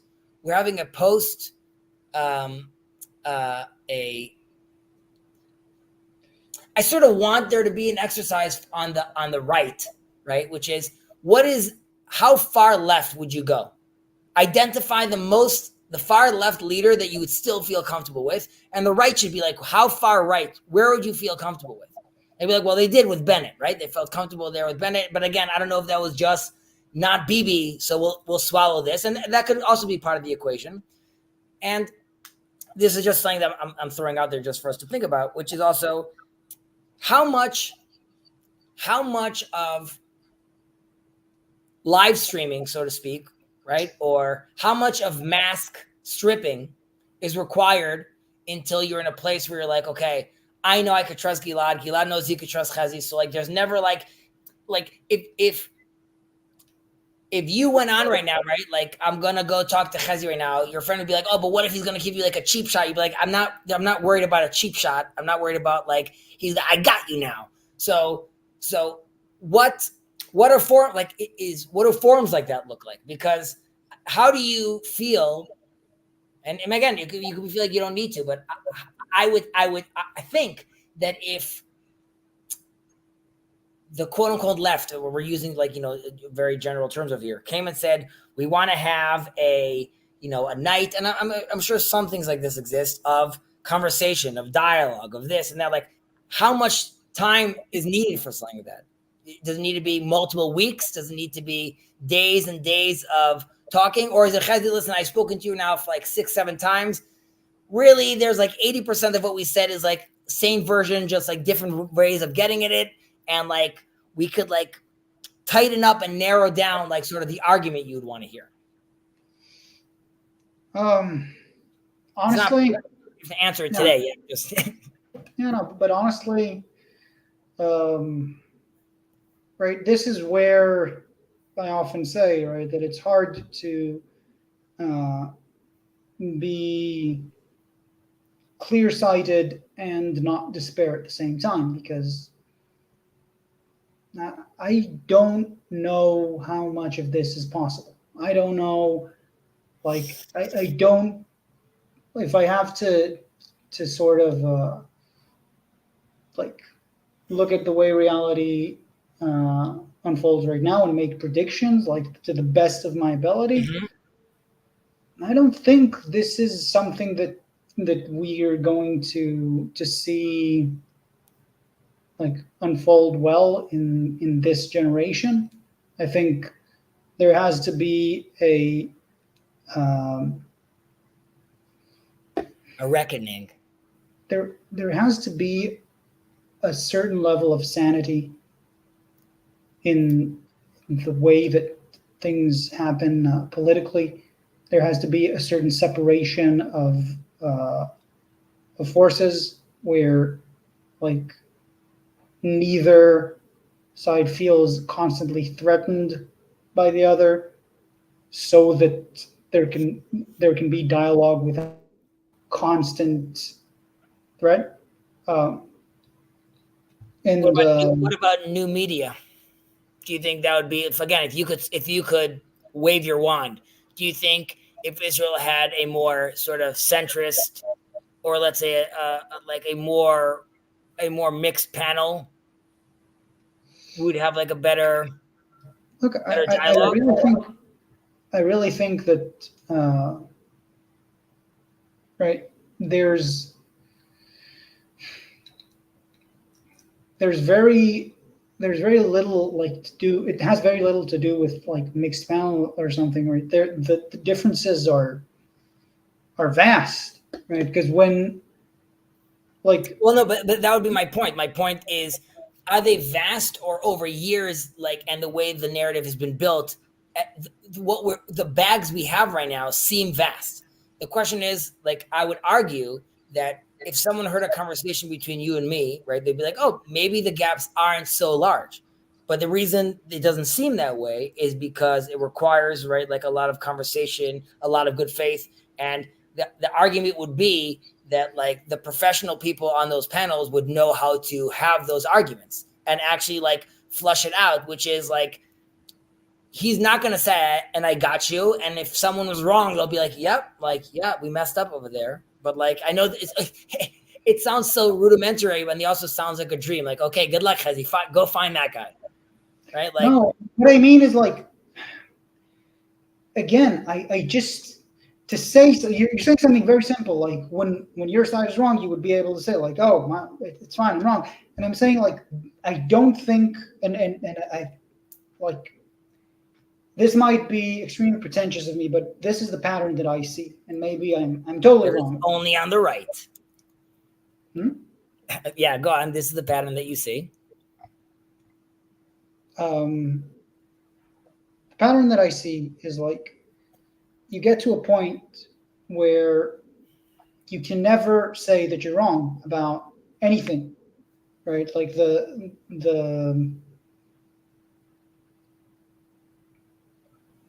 thing I see, most clearly on the right at this point in time, and like you could say it's symmetrical, but it's not, because the left wing really isn't in power, right? Like in any real way. Besides the courts and the media, allegedly. So, right, if the left wing is actually in power, like I to me that sounds like there's always going to be another frontier where actually it's really the left wing, because we have to take credit for everything. I don't think it's actually the left. We have to take credit for everything good, and we have to take no blame for anything bad, right? When you tell me, you're saying this is the right, yeah, taking credit for everything good and not taking anything for anything bad, right? Obviously, that's nonsense. Obviously, that's nonsense. I mean, right? How longer is it going to keep kicking the dead corpse of the left? Right? I mean, I don't see on the right wing reckoning about like, oh man, this happened on our watch. We were responsible for everything that happened. I disagree. I'm letting you know from, let's say Channel 14, for example, right? Let's say they have been. I mean, there are plenty of anchors over there that rip into Bibi. They do. I'm saying like, and I could tell you that, let's say, but I wouldn't say it's a good example. The fact that people are mad at him right now, why is that a surprise? Like the country's like is like going to shit right now. So like if anything, it's depressing that it required such a wake up call, right? Like you needed like 1,300 people to like get killed, and like it's like, so I don't. Again, I think we're in a. That's why this is a great opportunity. I don't know if you and I could potentially capitalize on it, but like you said, you don't see how that reality is happening right now, and that's I'm saying the following, right? The when you talk about the courts and the media is absurd to me. Like and the courts, right? The problem I have, and this is what I keep running into with all of these claims, is like it's self-contradictory, right? If the courts are responsible, tell me how much, include all of the knock-on effects of the courts being able to set their own regulations, and then you say I don't know, like 100%, everything is the courts. Then we have basically all of our politicians are dummies, and we shouldn't pay them, and we should go and say thank you to the Supreme Court because they're responsible for everything. You want to say it's 50%? Then the problem has a scale, right? And the scale means that all of this insanity, right, had to have been considered within like comparison to something. It couldn't have been the most important thing in an absolute term. And that's the whole discussion that I have such an issue with, right? Because everything here is being discussed on absolute terms. There's no like we are actually responsible for this amount. This is the way that that there were games being played with the court. This needs to be solved in some manner. I No, agree. we know how to solve it. Let's do it right now with 64 mandates. So, but Like but no matter how much so resistance, so and, Gilad, and so just like you said, right? Just like you said, you and I know, and many people also agree that things need to be tweaked and changed in the courts. Okay. in the Constitution. Okay. Great. Now, and I completely blame the right for this. Once they decided to go crazy head forward with like this coup or reform, so to speak, right? The responses weren't anymore. Um, yes, some reform needs to happen. No reform needs to happen. Anyone that wants to reform will protect the courts. Any changes, like, and I'm not saying that's you. It again, and I have no problem taking the blame on the right, saying, yeah, we started it. I'm going back to where we are right now. Now there's a death. There's a vacuum. There's an awakening, so to speak, of the people. Okay. I'm going to you as someone like I know that on the right, there's a lot of conversation. Let's say anyone I know, siblings, family, very large family, no one I know is voting for BB again. Right? Not one person I know that let's say voted for BB and men that voted for BB are voting for BB again, right? Okay. On the left, it should be like, oh my God, guys, this is like probably like the weakest BB is gonna be. If we want to win, let's definitely not put in someone that's gonna be divisive because we're not gonna win with him, and we'll make BB strong again. And let's definitely not make any claim that could be refuted, even if the refuting is wrong. Let's just not go for things like that. So let's say, um, like there's no reason for us, like in an interview, to take away from BB the Abraham Accords. Just don't go there. If anyone on the right says that, just say, yes, and we're appreciative for that. However, and then pivot to the next thing and bash BB. Can you control yourself and not saying, Bobby, like on every point, knocking him down? And I'm really hoping that center left is thinking in those terms and thinking like we have a whole wounded population right now that feels homeless. That How feels much like, do you know about, for instance, the Abraham Accords?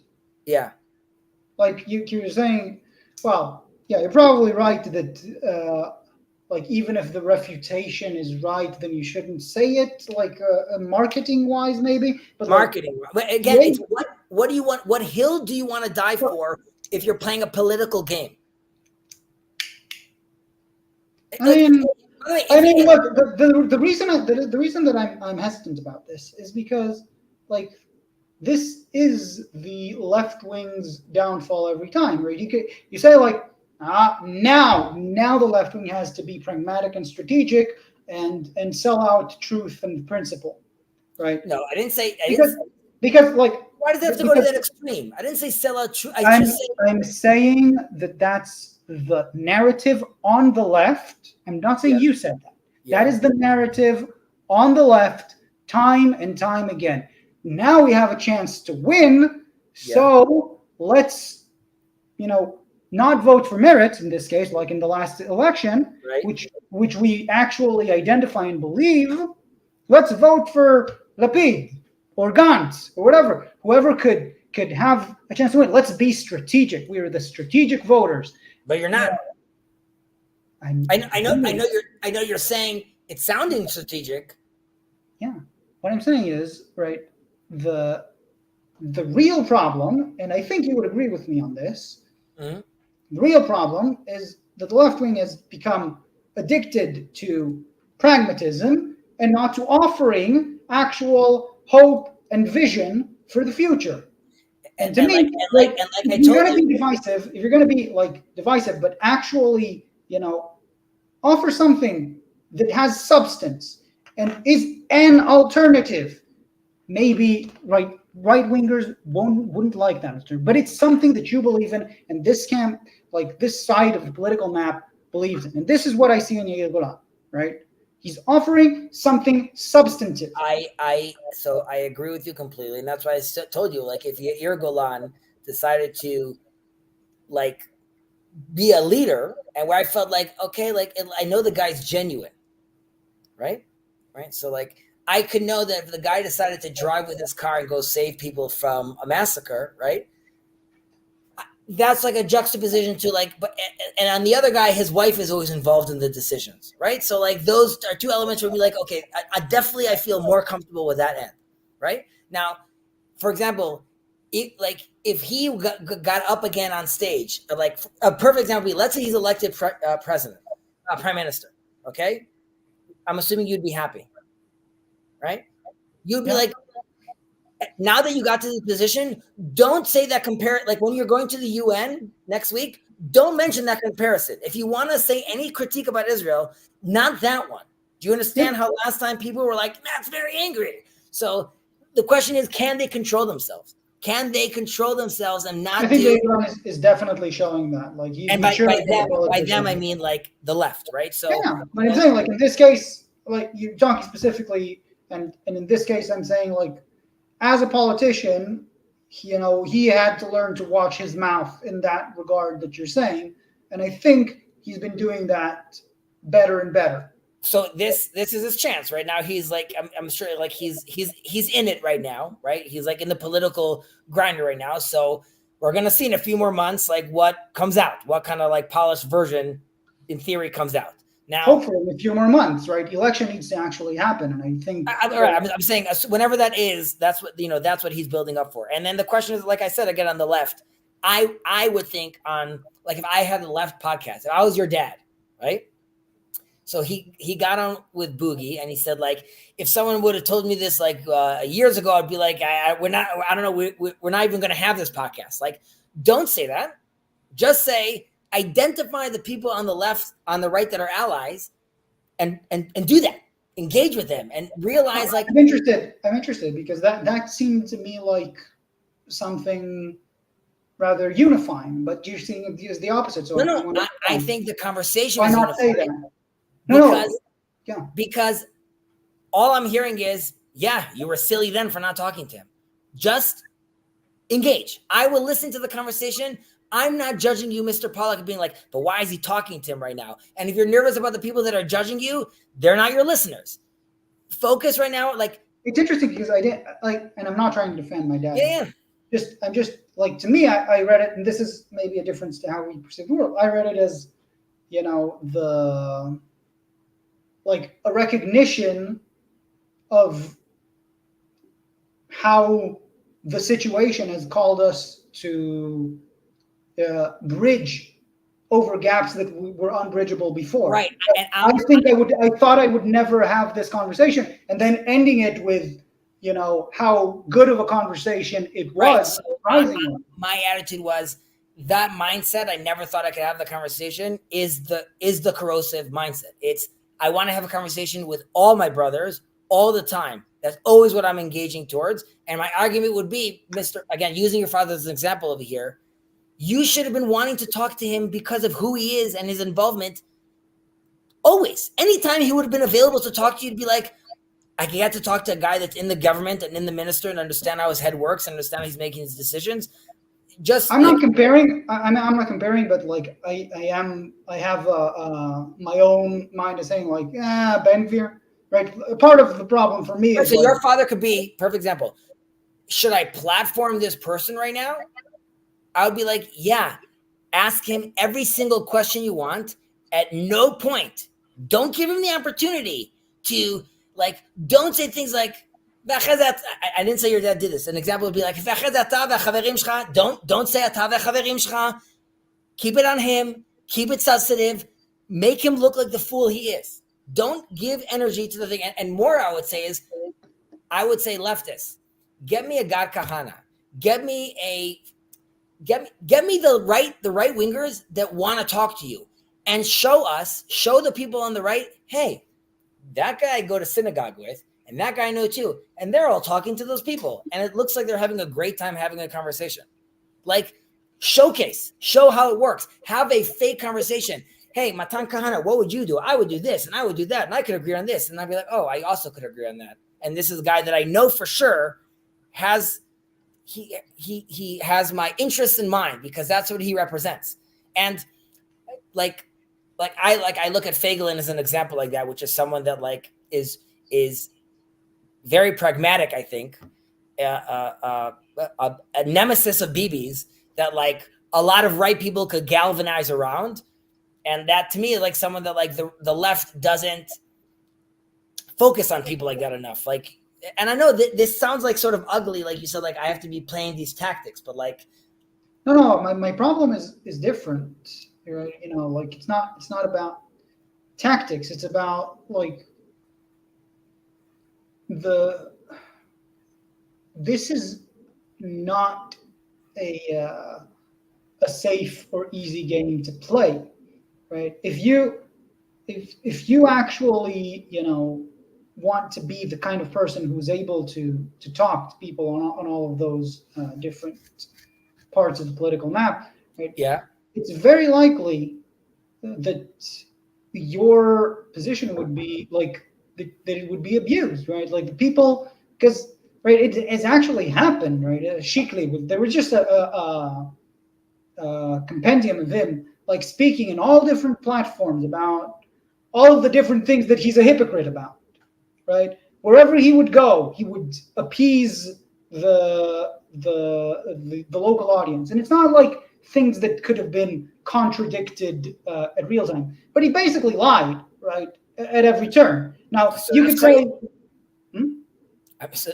But that's why that also has to do with, and this is a much harder conversation to like sort of tackle, which is we are in the shifts of again generation and technology where like we're stuck where the people in charge don't understand how to wield their power in this world and still have not realized like you're always being watched, there is no more privacy, and how that game works. Like Ayel Chaket like telling him make sure you erase all your messages. Like if you're in that level of a conversation, it's too late. You're not realizing how the game is being played. which is by the way another example of right My the assumption is that everyone's doing that, Gilad, and that's why this whole generation of leaders don't they need to care that go. everyone's doing that. I care that like this is clear violation of the law, criminal violation of the law, and like she basically treats it as that's how the sausage is being made. First of all, again, I don't know the exact details of like what was the race and like so,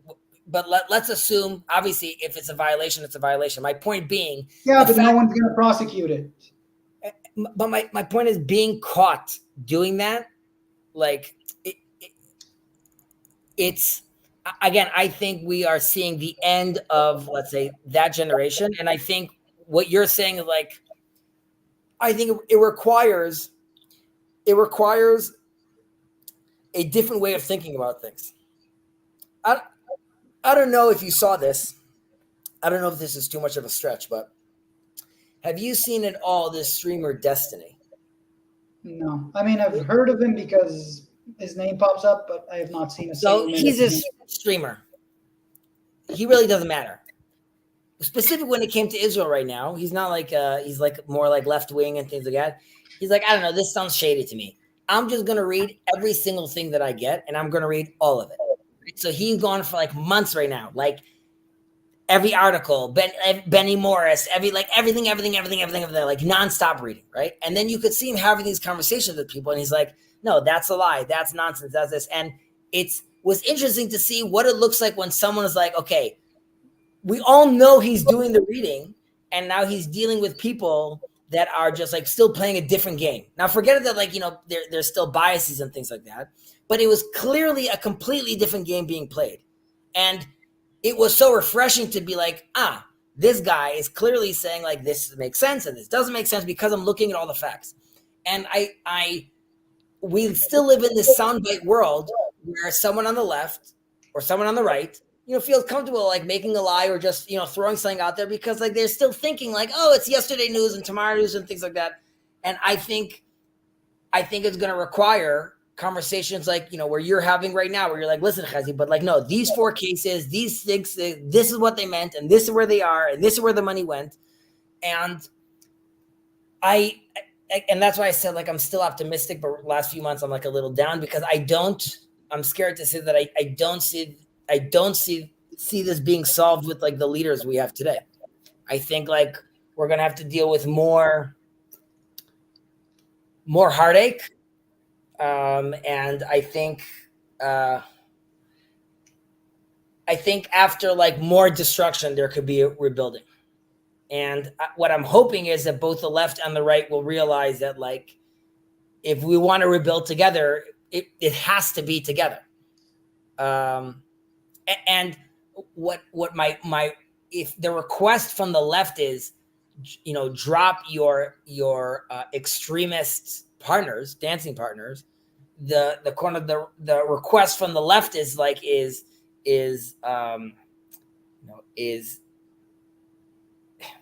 I know it sounds silly. I'll be like, but see us more, or be understanding of us more. And you'll be like, but we are understanding, and like we have been understanding. So, I guess that's that tension, which is like, Let me try to maybe uh, try to sharpen that a bit. I sure, think I think what you're trying to point to is right the sort of image of the condescending left, right? Because yeah, you're saying like see us more, and my response is like all we're saying is we don't want coercion, and you're saying like yeah, but you make fun of like our traditions, right? well, so thank you for like, so maybe what I'm trying to say is like if if you don't want like okay, so it's I could say if you don't want that version of religion, at the very least, be interested in like something that I could offer you that's more than that. Now you could be like, What about how about I'm interested in no version of religion and that's it. And to that, my problem is like then you're in the wrong country. Like it's never gonna fly. Like I don't see a version of it ever being like secular. And it's not that like I have aspirations for it to become the spiritual place. Like the DNA of the country is fighting that. So my I guess my request would be like be open to to to But being open, like here's maybe another point worth yeah, sharpening. To me, the problem that I see on the right is like, and with all the speakers you sent me, let's say maybe on the religious side and the right would be a better generalization is like you are not willing to see the religious aspect of the country and the shape that it takes be amorphous and uncontrolled, right? You need to know that this is going to be the way that it happens.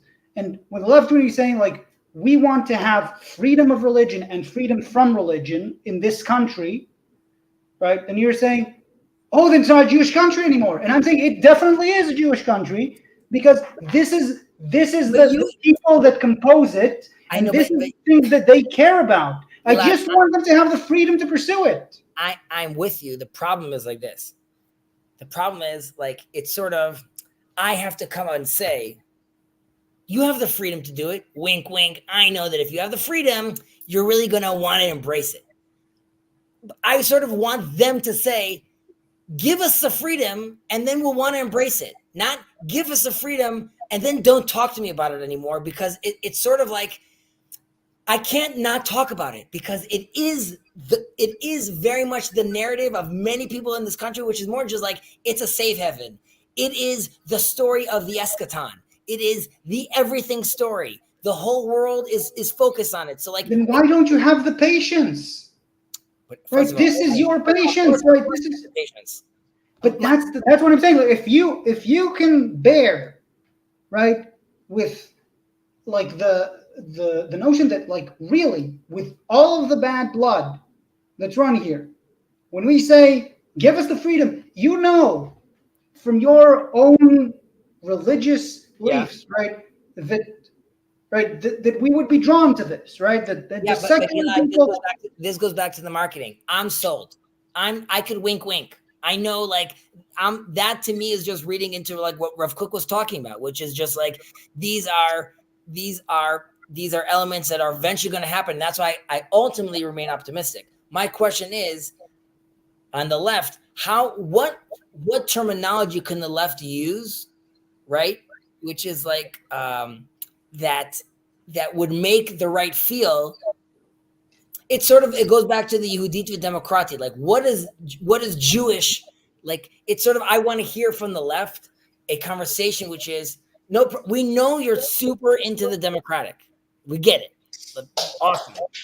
Tell me what Jewish looks like to you, and like it needs to be more than just like the our fathers and our language. Like, tell me things like, what Well, does it mean to you? like if you're talking practically, like the first thing is like Jewish majority, which means we gotta figure out what we're doing with the West Bank. Like if you're talking like specifically No, right now politically, put aside the political conversation, because obviously we understand that, but it like from the first question is like, okay, and now who's Jews? Like, so does it go according to halacha? What does that even mean? Like, you're already there off the bat. So the question is like I would sort of want to hear like from the left, sort of like, I'm not interested in Yuval Noah Harari's narrative, which is like, neither am I. But that's just because I don't but find let's it say if the secular scene is like, like, we're Jewish, but like that's it.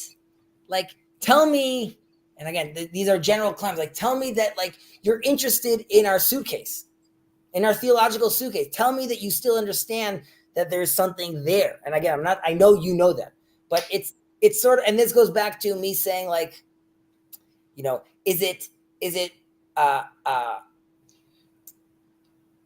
So here's something I can offer that I think the left wing would be absolutely okay with. You open up more secular yeshivas, right? The place where I study, right? You open up more centers for secular Jewish studies, right? Like you want to say like the people should have like not even the people should have like a project that the country should invest money in equivalent, like I'm not saying same amount of money but equivalent priority wise manner as the Haredi are studying in their yeshivot, and the religious Zionism have their own mechinot and everything. Then the secular public should have its own equivalent and everyone element. joins the army. Yeah, but like No, I mean, generally, my point would be like, you have like everyone joins the army and they have like their own personal tracks basically up until that point, sort of. But well, if we're talking about mechinot, then then it's coercion again, right? you talk about mechinot are naturally towards the army, but the gist that I'm pointing to is like you're saying, and I think most of the left wing is very much it's a sort of transition, right, in a sense, but like you can see it pretty much everywhere that the left wing is sort of repenting its own relinquishing of Judaism to the I sent you an article about that. Also, like that book I was reading, which talks about how like there has been a revival on that end, and I would argue that, let's say, on the even in the ultra orthodox world, there's natural bifurcation over there, with many of them just forced into the labor force, and once they do that, their kids already want to join the army, because the problem is obviously like we're in a place where like maybe like Israel can't wait for that learning curve for the ultra orthodox in a certain sense. And I would maybe argue that like that repentance, so to speak, right, needs to happen faster. And I'm just, again, speaking like in ideal ways right now, where let's say that bridge for the right could feel like, I'm because the right has a problem where they're like, they say like, again, if I'm arguing with my secular Sephardi brother, cousin, there's like a denominator, which is like there's still a religious connection.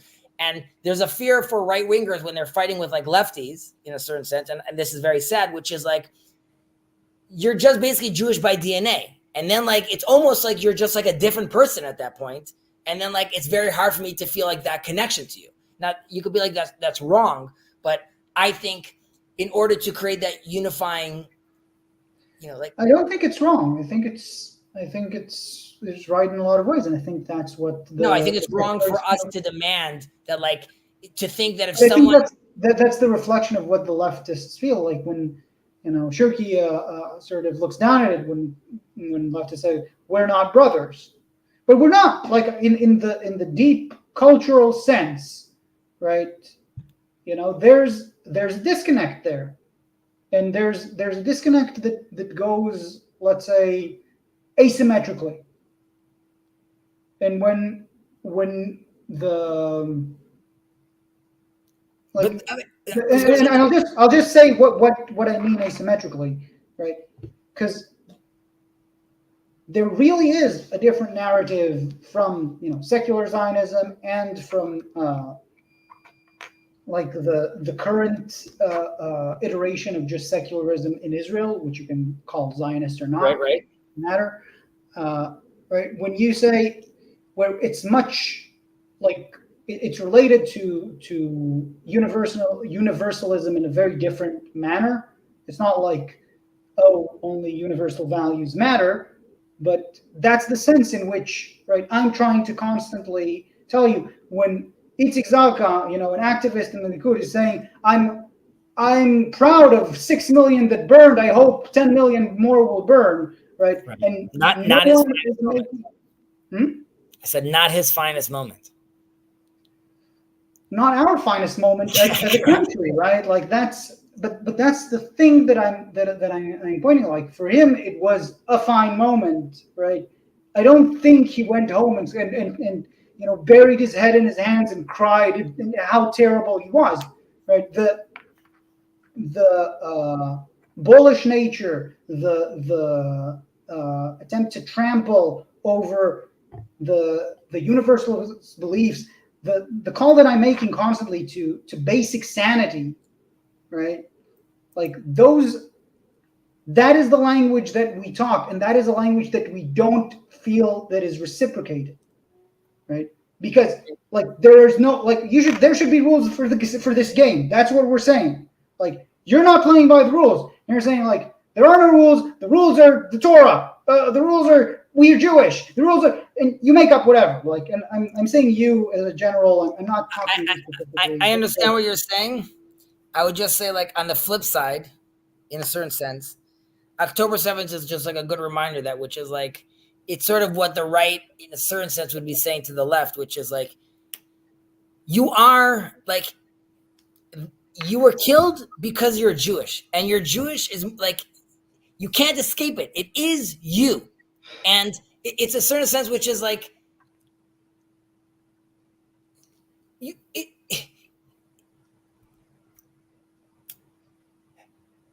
what unified you right now was just your DNA, and it only unified you in slaughter and in murder. And would you not want like that is the lowest common denominator? How glorious can it be if you work on the things that are just life-giving and like all the amazing values that come out of it? But there's a sense which is like I almost don't want to tap into any of that. And well, look, I mean, with all of I don't think we should embrace Hamas's narrative, of Itbach al Yahud, right, as the be all and end all of why October 7th happened. Like, basically, right, the motivation and the whole historical layout of like all the reasons that these people were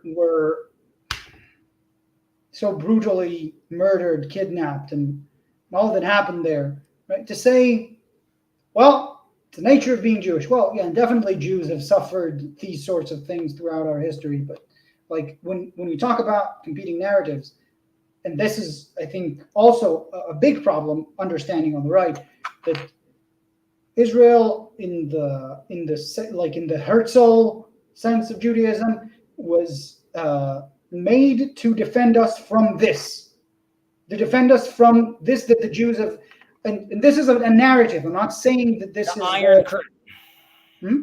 I mean, like Masacha Barzel, like or Agrofa Barzel, basically. Like it's the narrative. Is just I don't no, think not there the is Iron one. Curtain, not the Iron Curtain. Jabotinsky has some term. Maybe means like a Agrofa Barzel. Yeah, but generally speaking, like this was supposed to be remedy to this. And when people talk about the hostages as merely a concern of like the current lives, the future risks, and everything, they don't understand that deep narrative, especially in the left, saying like these people can't be left to their fate because this is why we did all this, so that these people would not be left to Right. their Right. fate. So the right would say we need to get them back. All those things are true. It's more than just the individual. The bigger narrative is Israel. We will lose people, and we're okay losing lives for Israel. So again, the left wing narrative is like if we don't if we don't return these people, it's not just a matter of these people. I It's a understand matter. it's what they represent, right? It's not just what they represent. Like it's our historical calling, right? If you talk about historical calling, like these, and like it's almost theoretical at this point. Like there's barely any hostages alive, and I think that is a massive failing Yeah, but of I'm this saying the government. halacha. I know people say this, like that like rescuing a hostage is like one of the top values. Like it's if you're asking from like a halacha point of view, it's really not that clear cut in this case, which would be like, oh, of Yeah, course you you just should never, like obviously he spoke about it. You shouldn't pay more than a dmei damehem or something like that. Like in the halacha, it's there's you should definitely return hostages, but only at the price which their life is worth, or and then what's that there's price? I'm saying there's some equation, but I definitely agree with you that like also like also for just for the country to heal, the symbolism involved in it as well. There's many reasons why we of course we have to bring them back. Um, ugh. Yeah, but what I'm saying, like to wrap this all up, Yeah, and I think we should wrap up sure, generally. sure. I'll you'll finish. I want to just see some comments over here. I'll open it up if Yeah. everyone wants to join in. But yeah, sure. All right. Yeah, sure. Go ahead. Give me your finish your closing comments on how we peace in the Middle East and peace within Israel. Just like a few comments, and we'll wrap this up.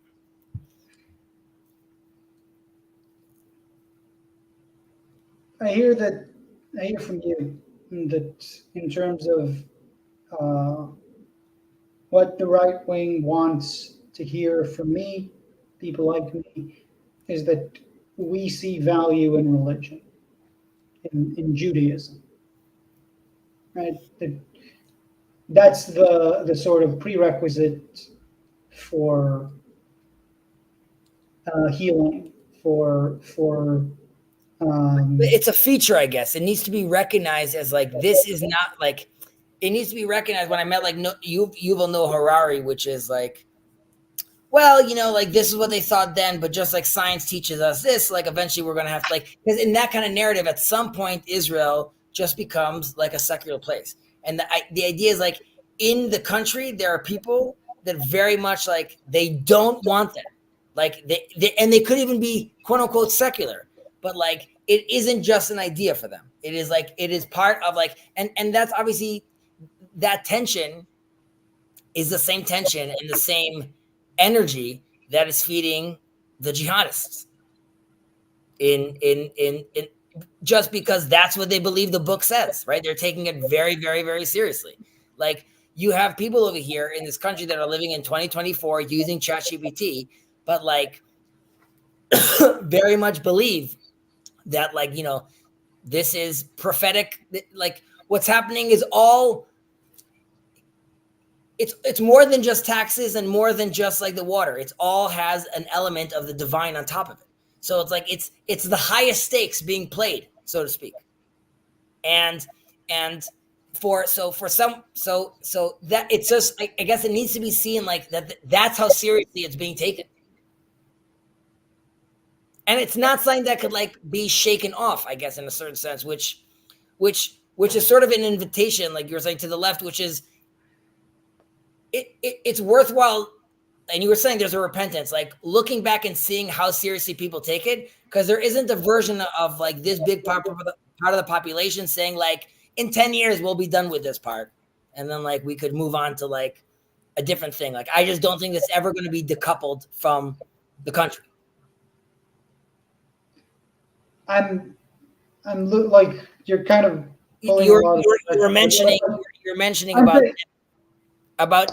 how the left needs to realize that like as far as taking the religious seriously, and I was just stressing the point, which is like the left needs to see it as like a built-in part of like what like a built-in feature of the country of Israel is like a religious component.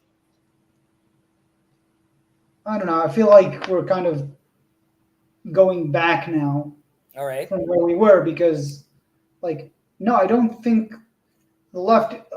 As I said, I could tell you, right, and you could wink, wink, whatever, right, and say, right, what I want is to stop the coercion, right? That's what I want. I also believe that is the best thing for religion to thrive because I want people to be able to practice their religion in the best way they see fit.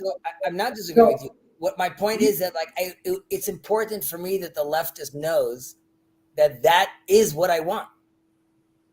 all right, but like when you say now the leftist needs like now I need to like internalize that this is You don't 3,000. have to. You don't have to. You just won't see Okay, me. then that's like all I'm saying is if I'm saying like I see you, you want us to take it seriously, right?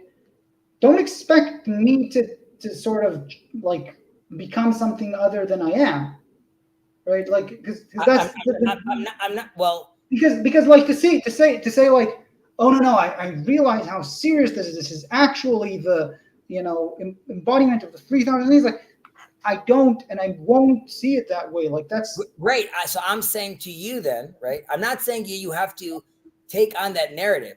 I'm just saying that if like in America, in a certain sense, there's sort of like, listen, he'll vote this way, I'll vote this way. Things could swing, things could move. My argument is, it is fundamental to the country in Israel and the Jewish story. So I'm not telling you you need to change. I'm just saying like anyone on the left thinking that one day, if their mindset is that one day this too will pass, that is you will be rudely awakened, rudely mistaken. So that's my attitude is like instead of fighting it, you should recognize you don't need to become religious. You just need to realize that if any energy is spent to being like, I'm gonna push a narrative that eventually like maybe they'll drop it or they'll forget that, like it's not gonna happen. So like by changing it means like the tactic should probably be more of like, I'm going to ask for less coercion while using the most respectful words I can about rabbis or anything, just because I get it that like if in America I just like laugh, like if we know that the Muslims are very intense, if you laugh at Muhammad, like they'll kill you. So you would argue that there's people that today as a society we know maybe don't draw Muhammad. Why? Because they take it super seriously. Now, you could be like, why should that change the way I act? It doesn't have to. Just if you draw Muhammad, someone might stab you. That's a reality. And because of that, we all curb our behavior. I don't want us to curb our behavior that way. I'm just saying people need to realize that just like that's not something that you're going to be able to decouple. So if you manage to do that with, let's say, America or the Western world, which managed to like sort of become more secularized, I would advise the left to, even if they want Israel to be secular, it's never going to be without a flavor of religion. And if someone doesn't realize that, I just think they're going to have a hard time. You could do what you want, and I'm not telling you, Gilad, or anyone, they have to act a certain way. My advice is that that's what they should do for their mindset. Just like I can't expect, it'd be silly for me to assume, why don't they just like I know that the Haredi movement is eventually going to disappear, right? It's like I just like they could keep on fighting it if they want to, but like that is eventually going to go away. And it would be silly for the Haredi people to think, no, we're just going to keep this going. And that's what they have been doing for like 400 years. And slowly but surely, that is falling apart right now. So you're saying even though you believe that, you're saying like tactically I shouldn't say that. Is that what you're saying? Well, it wouldn't even say you saying like an I. Yes, tactically, it would be like people like saying what the founders wanted, that is going to be Jewish and Democratic. Okay. I know the Democratic thing because we all went to school and studied. We went to all the necessary classes, and we all went to college. What does Jewish mean to you? Because if it's title, then you're going to wake up and realize that we're not talking about the same thing. We're going to talk across each other. And I think the left needs to think of a narrative, which is what Jewish means to me that is substantive enough for the religious palate. And some of that could be tactical. Some of it could be what I would want it to be genuine, which is I don't need to hear from Gilad, right? Which is I believe in God. What I hear when I hear from Gilad is I read the text, I see the massive wisdom of them, and I appreciate them. So much so that maybe like in my culture, it would make sense that this wisdom that we have, we should probably teach it as such. And because we could gain from it. That's it. All right. Like that would be a version of someone saying like when we're going to go about writing this new law, maybe it makes sense for us to look at our super, super rich tradition, which all the other religions and cultures and the Western world is based on. Maybe we should just, before we jump to see what they did in the States, maybe we could spend like half an hour looking at these old texts. Maybe because like it would mean a lot to a lot of people. Maybe, I know this sounds silly, but even quoting in a new law, giving a reference to a biblical law without any legal connection would do so much for so many people. But like I feel like people don't think about that. But I feel like we're stretching this in at this point. Yeah. I think it's time to call it a night. Yeah, we'll call it a night. I'll just do two things. First of all, if anyone wants to join, they are welcome to, of course. They're welcome to, of course, join in the conversation. Number one. Number two, I'm just gonna go back and read some comments about people asking some stuff over here, not the Pirkei Avot. How unreliable is the scholarship of Noam Chomsky and Norman Finkelstein regarding the history and current status of Arab-Israeli conflict? I'll actually be interested on the left. What are your thoughts about that, Gilad? How reliable is Norman Finkelstein? Should we be taking him seriously, and Noam Chomsky? I don't know enough of either of their scholarship, unfortunately, or fortunately. But I would say that Noam Chomsky is a brilliant man. He's out of his depth when it comes to like the politics in Israel, and I think he's mistaken. I think Norman Finkelstein is off the reservation. It's again, this is a big problem on the right and in Israel in general. Just not. They should feel very comfortable to say like, yes, in the beginning of the country we did massacres. Yes, in the beginning of the country, like we just admit the mistakes and move on, because like that's really his ammo. But that's my thoughts about him. He should live and be well. Ben Gvir is a fringe amongst Jews. Hamas is not fringe amongst Palestinians. So that is true. However, Ben Gvir and Smotrich now represent something like around like 14. They have like 14 mandates right now. So that's not so fringe. And even if they're a portion of the population is small, which it is, they currently are wielding a tremendous amount of political power. So that can't be ignored. And unfortunately, because the country, and this is a point of contention between me and Gilad, I feel that this is a smaller issue that has grown. Gilad believes that it's bigger than I think it is. Either way, regardless, it's been sort of left unchecked. And now, like, again, like to me, I there's a lot of things I could qualify. For example, like even a response to like a child being murdered is still wrong, but I could even say that there's there's emotions there. Again, completely wrong.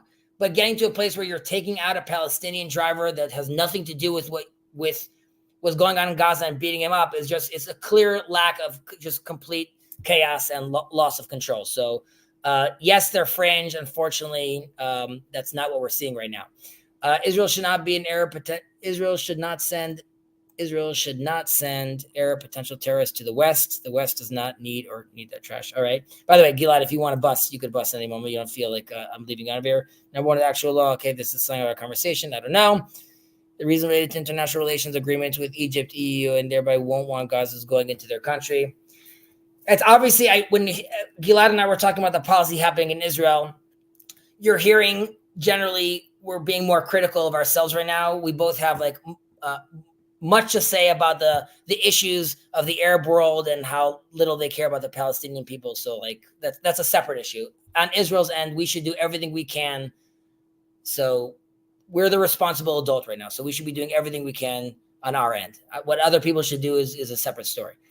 Maybe the question for Gilad is, how will a proposal not fall in the Oslo Accords problem? Okay, but Gilad is going to say, like, right now there's no movement, so some movement is preferable than no movement. Obviously, we're both realizing that risks are involved with international community, whatever. Yes, I mean, those are my fears. Obviously, doesn't Netanyahu ever make a decision? Sometimes. Great point, Chazi. And I think we could leave it there. I think really. Indeed, one should not be unjust carrying out injustice. Of course, Vadai. Violence is aggressive injury of person or property. That was probably in relation to like the blocking the airport and things like that. Nachama is talking about it's not funny, brother against brother. It's horrible. Hello, Nachama. Good point, Gilad. Also true. Lazy rhetoric, like, okay. Matthew talking about the right being problematic. Ultimately, what is needed is a leader to be accountable for good. Like Gilad was saying, no one's being accountable at all, which is just horrible. God was a dream of good government. This also relation to church and state. I ultimately believe these things should be combined, but at this state, in this current version of reality, there should be a separation. I am in agreement there. Talking about some sort of computer game. Right, Chazi is chewing on striving for the ideal as an ideal. Here we go again. That line, Caesar, what's the Caesar's? Right again. There's a. Hello, sir. Oh.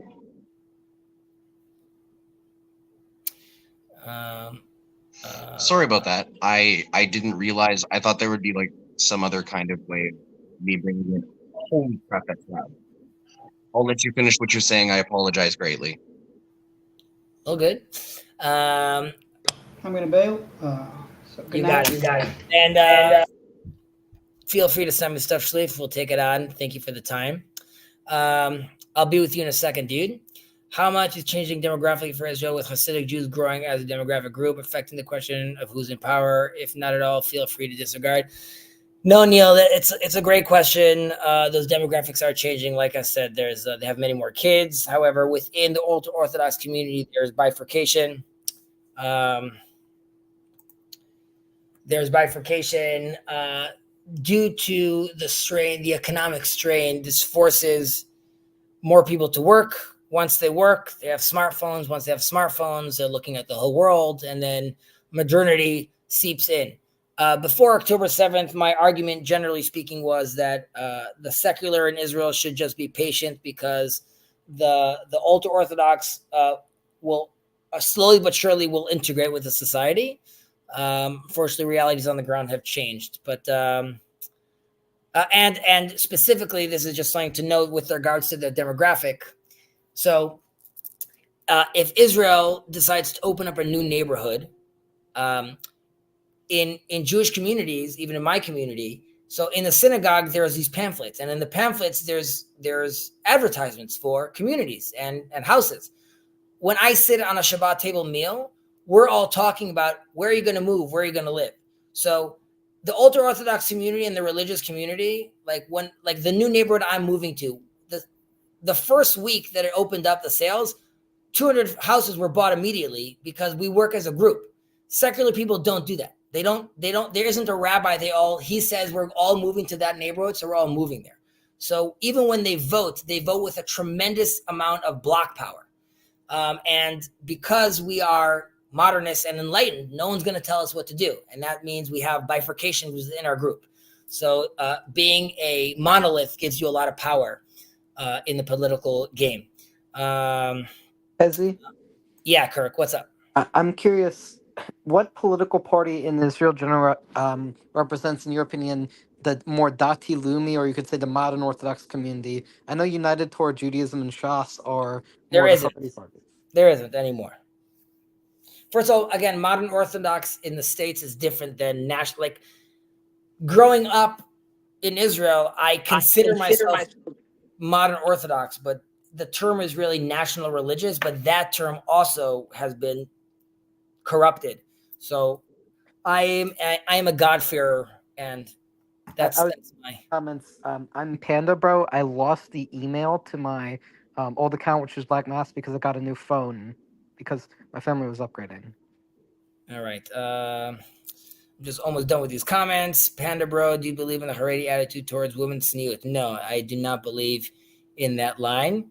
Again, it's a bigger question, but generally speaking, no. Well, Bess is defined. Okay, that's reference to what I was talking about. Sandy, Eric, the people apparently fear the Lord. They would obey his commandments. Yeah, that would be great.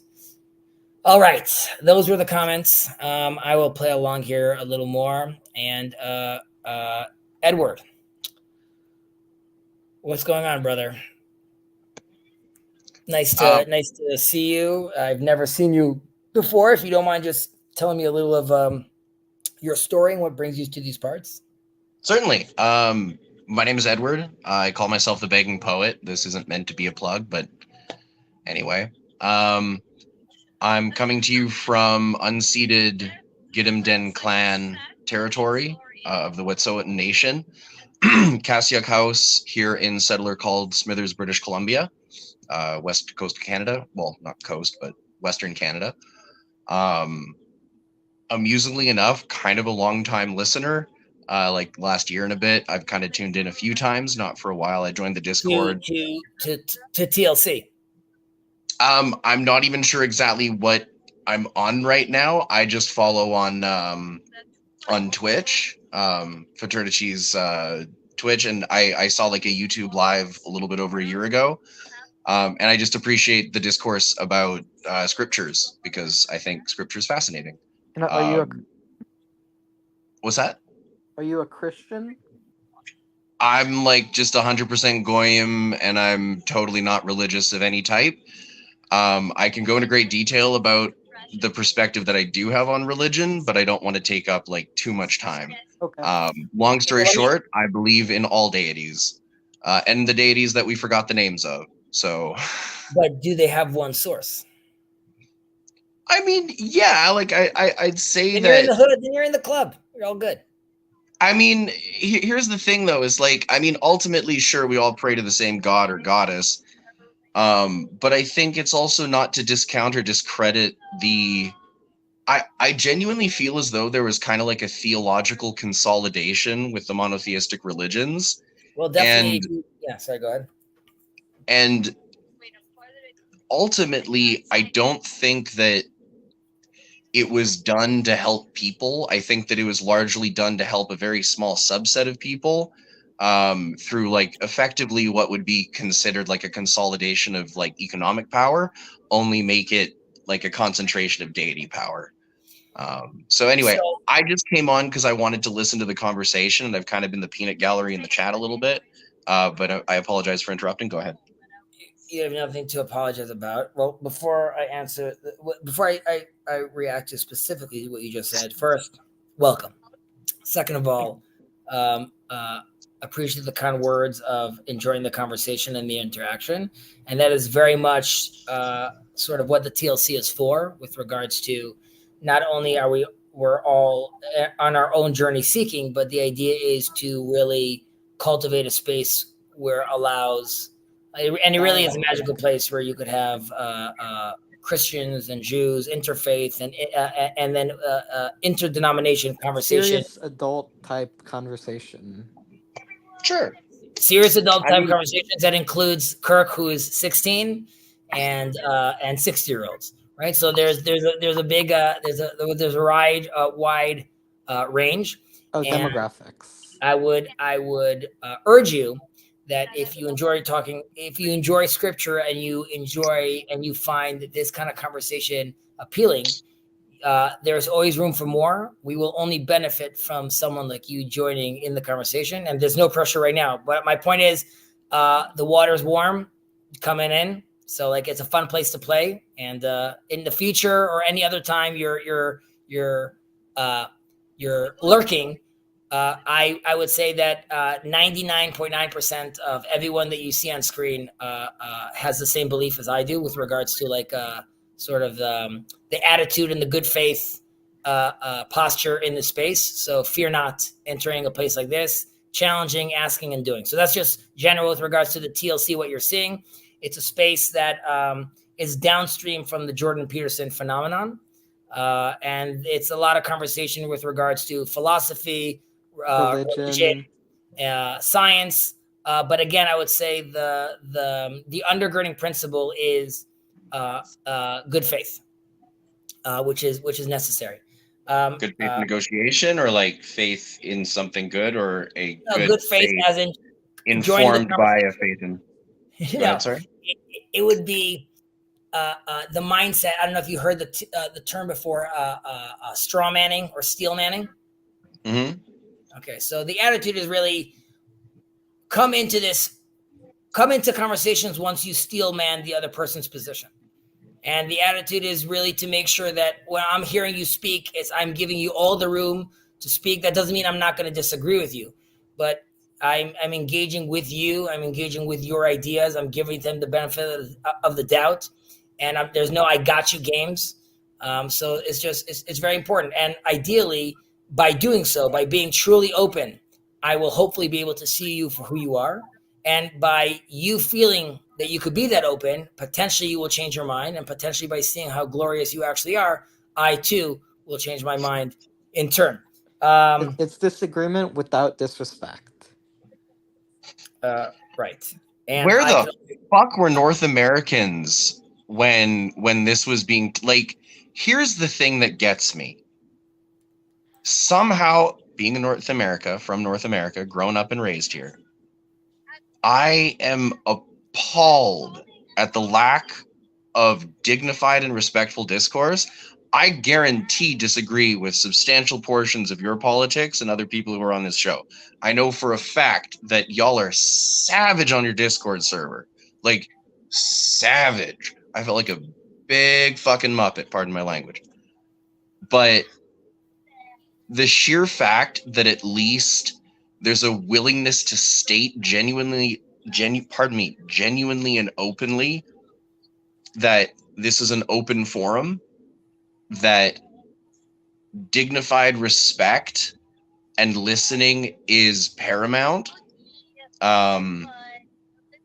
It's fantastic. I mean, one of the things that I will say, not to wax too poetic about it, I really appreciated the way that discussion was had when I was listening last year. Mm-hmm. There was, and I don't want to go into too much detail just for the sake of people's, safety and privacy. But long story short, there was a situation in a given denomination. It was a Christian church, as I remember, and there was just a whole lot of misogyny going on.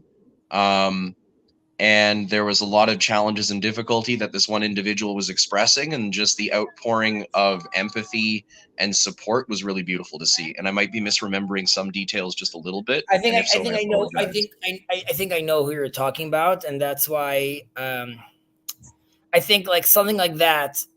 For example, and the reason I'm using this example because I know he doesn't mind, but we have a Unitarian in our midst, and he's have a hard time with many communities once they find out he's a Unitarian. Now, there is so much empathy for him and appreciation for him, which challenges Trinitarians to realize, like, but I know this guy's a good dude. So like there must be something over here, and that is why I enjoy the long form, because the mask slips. You can't have a mask on for 3 hours, and Yeah. once the mask slips, then I can't help but see you. Can you please explain what you mean by mask slipping, as in a person revealing their true character, I assume? Correct. But through some mechanism slightly different than maybe what I'm thinking about, because that No, can mean a I lot of mean different things. first of all, I'll tell you where this originates from. It originates from a Batman comic. From a Um, what? Oh, a Batman comic. Hell yeah. Okay. so when I was younger, I have a very big Batman collection. I'm a very big fan of Batman. And when I was younger, there was this Batman where he gets framed for killing someone. Bruce Wayne gets framed for killing someone, Right. and he goes into jail. And he's trying to sort of keep on his his millionaire appearances.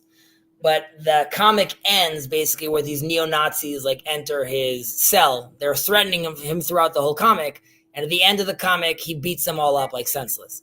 And you see Bruce Wayne standing in the shadow, and like the shadow's covering half of his face, sort of giving you sort of the cowl again with the shadow. And he says, "I got to get out of here. The mask is slipping," and the mask is Bruce Wayne. Like I can only keep on Bruce Wayne appearances for so long. I can't actually be Bruce Wayne for months in jail because Bruce Wayne doesn't really exist. There's really only Batman. When I think of people, if I could do a soundbite on TV for 30 minutes, I could keep Bruce Wayne for 30 minutes. I could keep Bruce Wayne maybe for 40 minutes. If I go on a Joe Rogan show, I can't be for 3 hours this fake politician.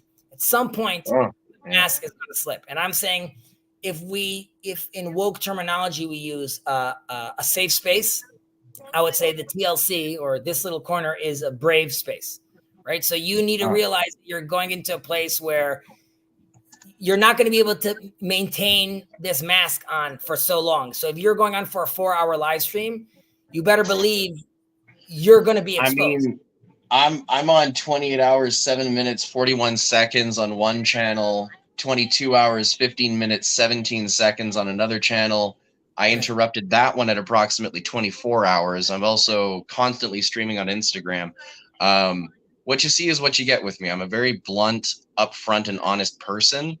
Um, I think genocide is wrong. I think that continual encroachment upon Palestinian territory is categorically abhorrent.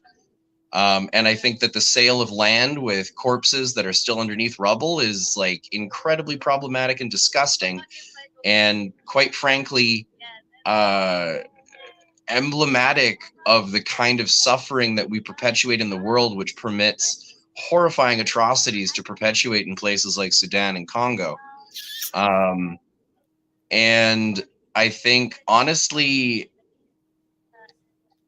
if we were to change one thing in the world right now that could serve as something sort of a close approximation to a silver bullet, delist all defense companies like that right now. Say what Yeah. you will about, hold on, say what you will about Borders history, October 7th, 1902, January 6th, 1902, repeated requests for, the colonization of Palestinian territory since the late 1800s, or at least the early 1900s in the United States. Say what you will about the German-American Bund holding, February 20th, 1939 rally in Madison Square Garden. Ultimately, if we removed the financial incentive to slaughter people en masse purely for the sake of profit and bolstering quarterly projections, I think that we would see a vastly different world in a very short period of time. And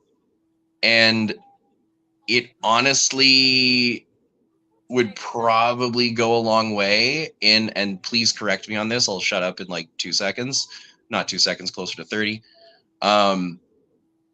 I think it would also go a long way to disincentivizing the second-class citizenship of Palestinian people relative to Israeli people, in as much as not necessarily within the state of Israel is concerned, but in as much as the labor control that basically exists on the effectively forced subjugation of people who are meant to be stewarded by the Israeli people, because that's technically the way that it was all supposed to go together, at least according to everything that happened since the 1916 Sykes-Picot Agreement. So I'll stop there. I'm just going to hum around in here for a second, but please go ahead. Well, I take issue with some of the stuff you said. First of all, I hope you realize the Israel-Palestinian conflict is a nuanced one.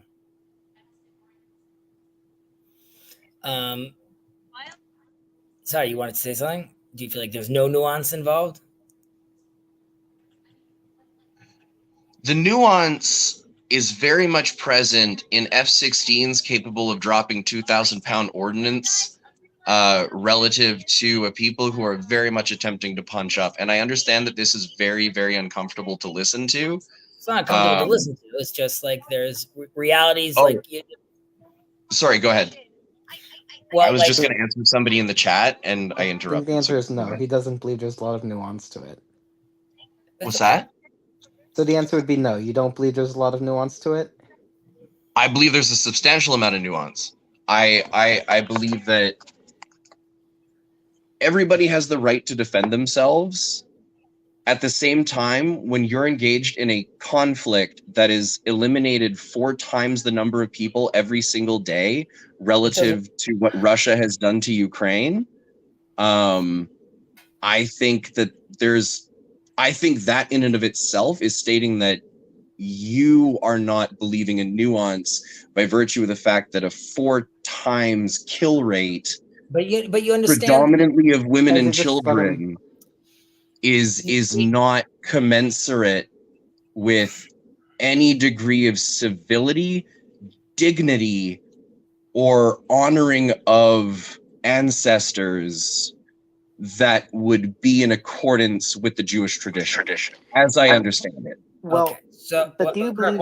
Kirk, 1 second, please. I would just ask like this. First off, okay, you're speaking to an Israeli that lives in Israel right now. Okay. Totally. Do you think most Israelis, a majority of Israelis, want peace? Yes. Okay, good. Very important. Do you think majority of Israelis right now want the land purified, so to speak, from Arabs? I think that's a loaded question. I think that I kind of reject the premise of the question. Okay. Only by virtue of the fact that nobody wakes up in the morning saying, who am I going to subjugate and or kill today, right? Yeah, but let me correct the context.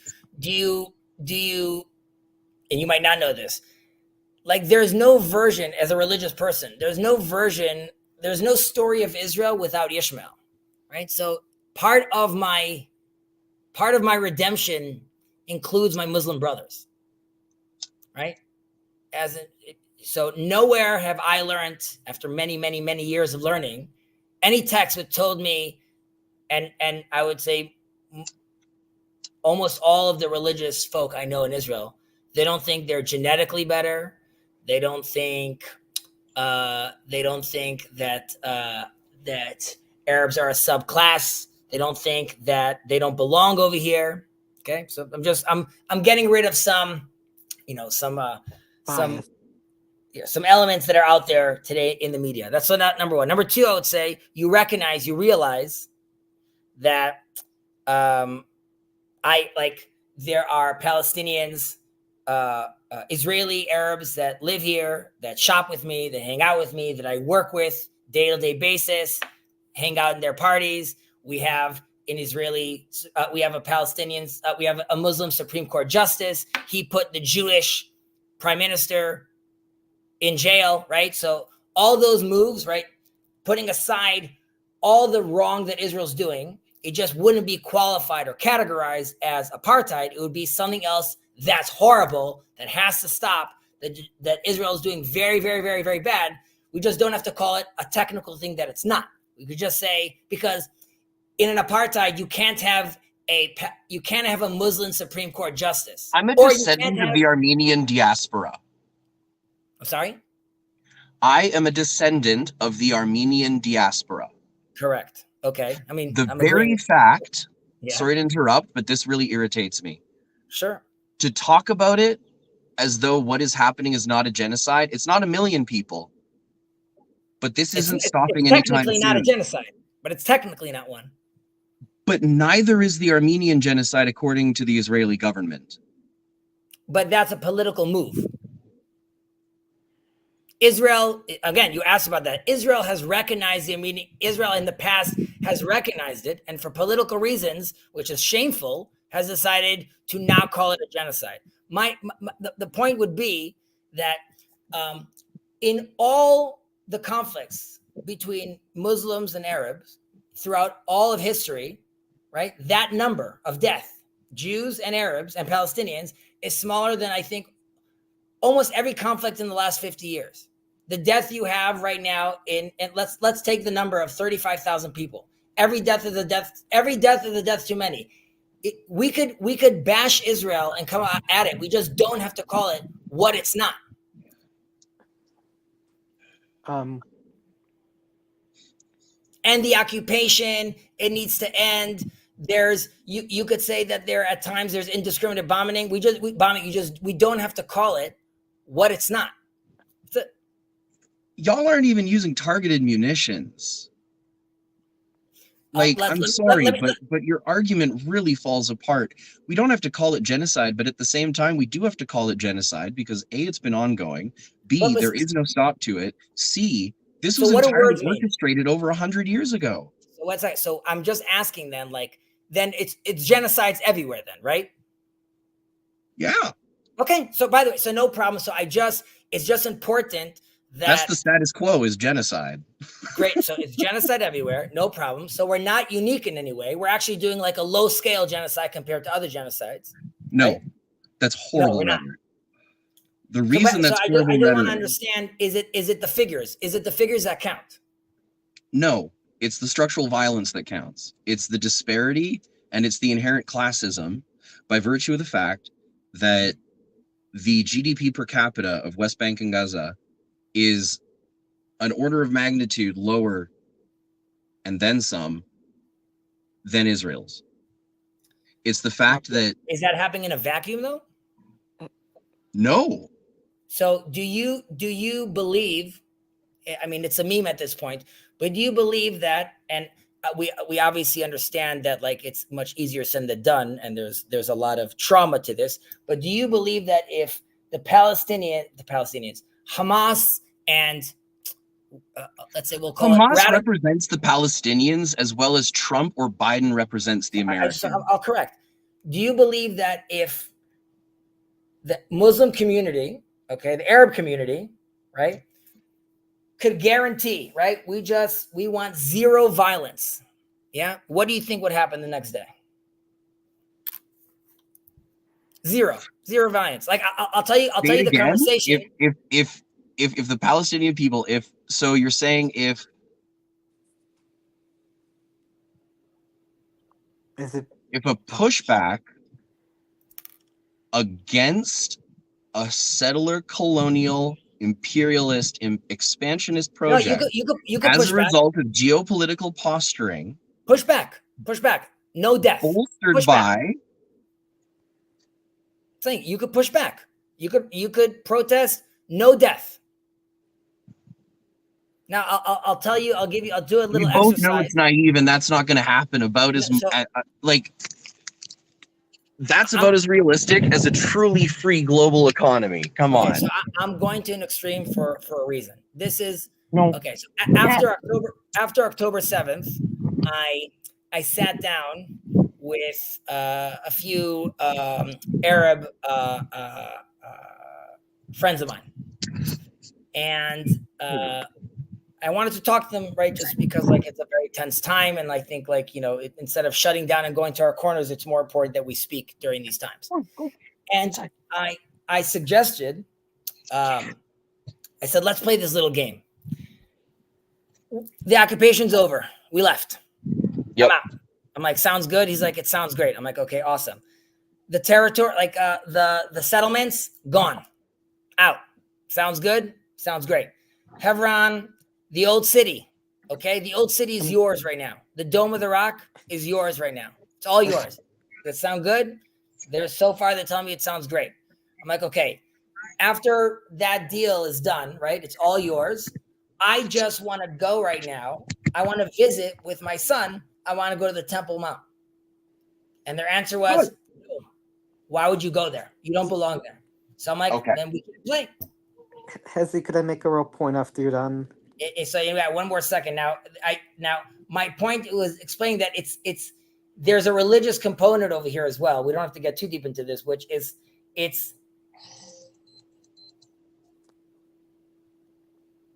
there are many, many things that Israel has done wrong over the years.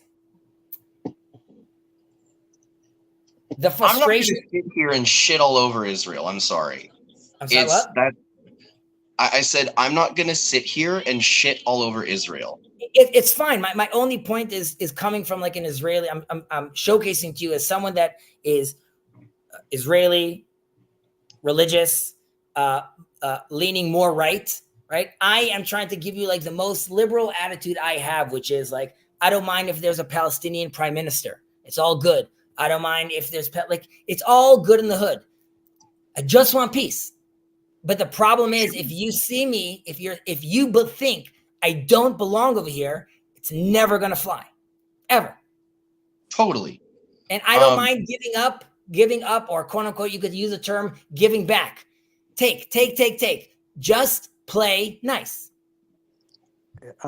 So, now could I give a little thing on that? Sure, Kirk. So, Edward raised an interesting point about Palestine and the Gaza and the West Bank and GDP. What I would say is that if Palestinian people genuinely wanted to uplift their community, perhaps you should place a greater emphasis of your criticism on Hamas and their own leadership, who rob their people, who use them as human shields, and who threaten them with death, and don't give them basic civil rights, right? If you're a Christian or an atheist person who's also Palestinian, you're likely going to be killed if you go to Gaza. I understand the impulse to critique a country like Israel, but these are two different contexts, right? Hamas does violence to do violence. Israel does violence in retaliation. Yeah, but some of it is Israel's responsibility, Kirk, though. Consider what it's like if you were to replace everything that you just said instead of like Palestini. How to do, Doctor? Good to see you. Doctor. What's that? I'm all I'm saying is that the characterization of one group of governance being highly problematic and endangering their citizens and not treating their citizens well can be applied to any government, as far as I'm concerned, and how my optics perform. So, like, Edward, and I'll let Jacob just in. I would just mention that, like, I think you and I could both agree that maybe the money funneled to build, maybe the billions funneled to build the tunnels was mismanaged. Maybe like instead make sure you get rid of like. I think you'll agree that it's counterproductive to call all the schools in Gaza under suicide, naming them after suicide bombers. And it's probably not productive to teach little kids to have school plays where they're blowing up buses and get extra points and learn math based on multiplications of how many soldiers you kill. So, like, probably not productive to do that. And, like, again, when we use terminology, that's why it's very important where, like, we say 40,000 people were killed, right? Like, any Israeli that wants to play nice, quote unquote, and wants to have a friendly debate would need to know, okay, when you say 40, you must qualify how many of those are terrorists. Even if you want to say the number is one of them has to be a terrorist. Number two, if you say children, I need to know how many of those children do you think could carry a gun? Are none of them could carry a gun? Is a 17-year-old considered a child if he's killing someone? So out of that number of 40, is there any number which is like okay? And then I would ask someone in general, how much death is okay? Like if we're like you and I both, you'll say the numbers right now are crazy, Chazi. You'll also agree with me, of course, that like it's not like you would say, Chazi, you're allowed to kill the same amount and kill them in the same manner. That's also obviously not fair. So what is fair? How am I allowed to attack back? I just want someone in the world to tell me what the rules are. How many people I'm going to kill? How many children is it okay? Because you and I both know that some death is okay because that's the world we live in. Unless you want to say that zero death is okay.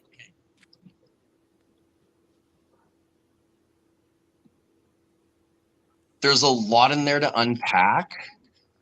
I sort of feel as though, first off, I want to qualify what I'm about to say by the fact that earlier I was thinking, like, I really appreciate this man's rhetoric. So thank you very much. Sure. I'm not going to say that it's argumentation by obfuscation,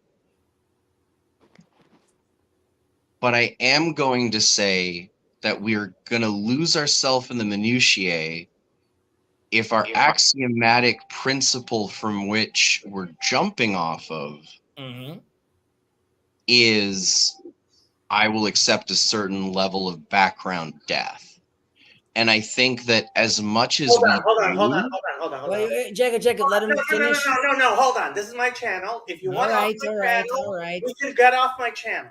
But this is my channel. Okay? Friendly. It's all good. No. Hold on. Edward, you said you don't accept the axiom that a certain number of death is okay. Did you just say that? Yes. Okay. So you don't believe any number of death is okay. You're an idiot. Oh. I mean, not to start out the gate with ad hominem, but it's not ad hominem. What is he doing on my channel? Why are we having this discussion on my channel with an idiot? Jacob, he was first of all lurking for a last year. He was looking around. We were having a conversation about Israel. He joined on. It's civil. I'm explaining. I was going to go on the same line you were going into, how it's nonsensical, that comment, but we could discuss it in a way that is just a little more polite. What's the problem? I also think that what he's saying doesn't make sense. How do you go on planes? When you go on planes? Chezi, the whole point of my channel is to elevate the voices of people who are reasonable and to not elevate the voices of people who say patently idiotic, stupid things that no rational human being should ever even entertain. Okay, but Jacob, is there a grace period where, let's say he is wrong, wouldn't it be helpful for him to talk it out and then maybe see, maybe there's a different... Privately, but not on a channel. You don't platform somebody who says things that are this stupid. Do you want to lay out why you think what he said was so stupid?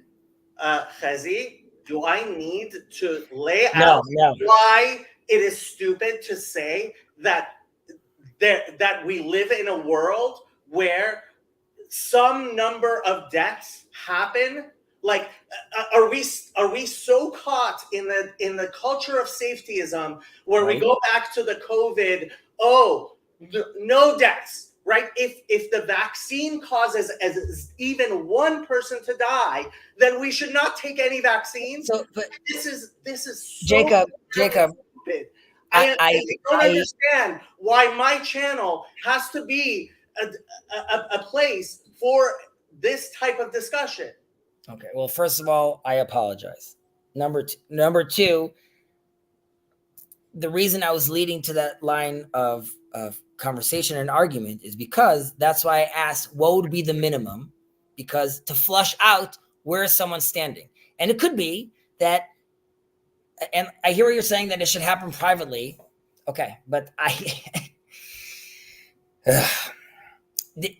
I'm asking, are you coming in hot because the rest of the discussion was very annoying for you as well? I didn't listen to the rest of the discussion because I spent the last 3 days in Washington D.C.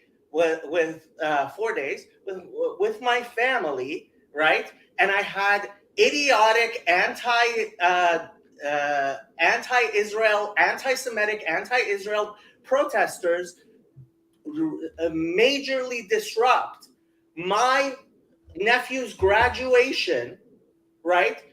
Despite the fact that I'm an anti-Zionist. Allegedly. And I am so effing done with Zionism, like wasting my time, the only good things I do in life, right? And then I wake up from a nap. I had jet lag. I wake up from a nap, and my channel is being streamed on for Hasbara silliness with an idiot.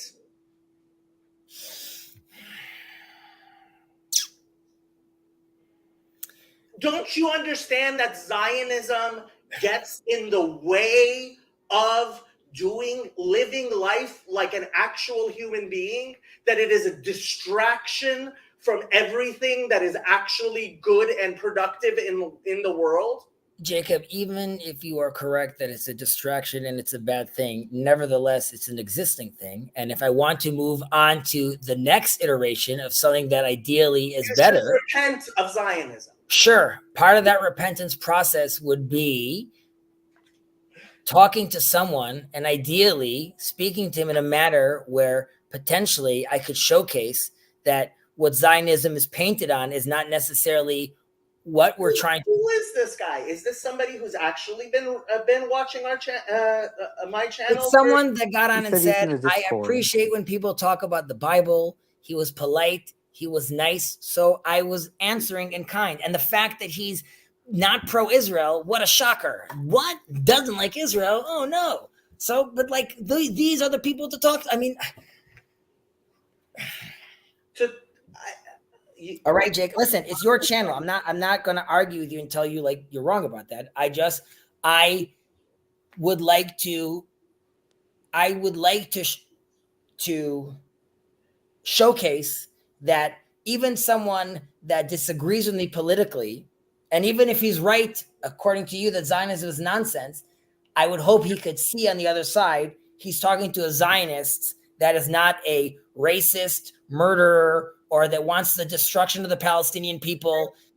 This is not somebody, I mean, again, I don't know this person, but if we are going to have an actual discussion, it can't be on the level that you were having it. He's talking, I don't agree. Jacob, would you agree with me? Jacob, this is actually guy. This is literally internet actually debate guy. Reddit. And that's not who we like. He is, everything I heard was the most stereotypical internet debate bullshit I have ever heard in my life.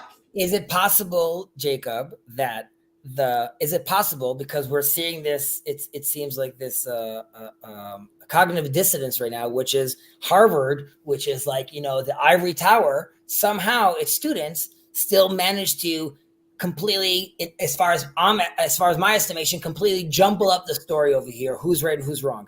Does that mean their IQ number is low? Like, is it possible that Edward over here is actually quite a smart, caring, loving person, and when it comes to the Israel element, he's completely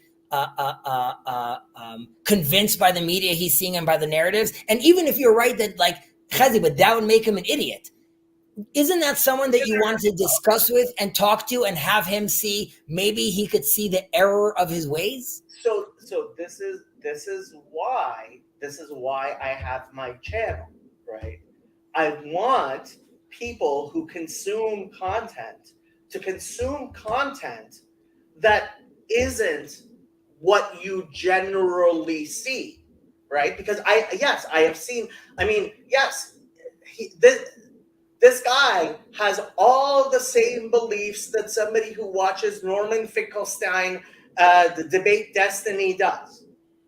So why do I need Norman Finkelstein and Destiny rehashed on my channel? Well, I would say the novelty is, and you could be like, well, I'm not interested in that. I believe the novelty would be I could showcase a unique perspective of Anglo Jew religious living in here, trying to balance and try to show someone from the outside it's not BB, it's not racist Israeli. There's more to the story of what the people of Israel. Some of them, for example, feel comfortable saying Arabs are fine, Palestinians are fine, this is okay, and could be a narrative that Edward maybe never heard. And then Edward talks to his family and says, "Hey guys, you know what? I heard X, Y, Z." Chazi, Maybe like you could say, "I'm being too naive. I'm being too like." Jacob, I could promise you that if I was talking for another, further, we were talking maybe for 10 minutes.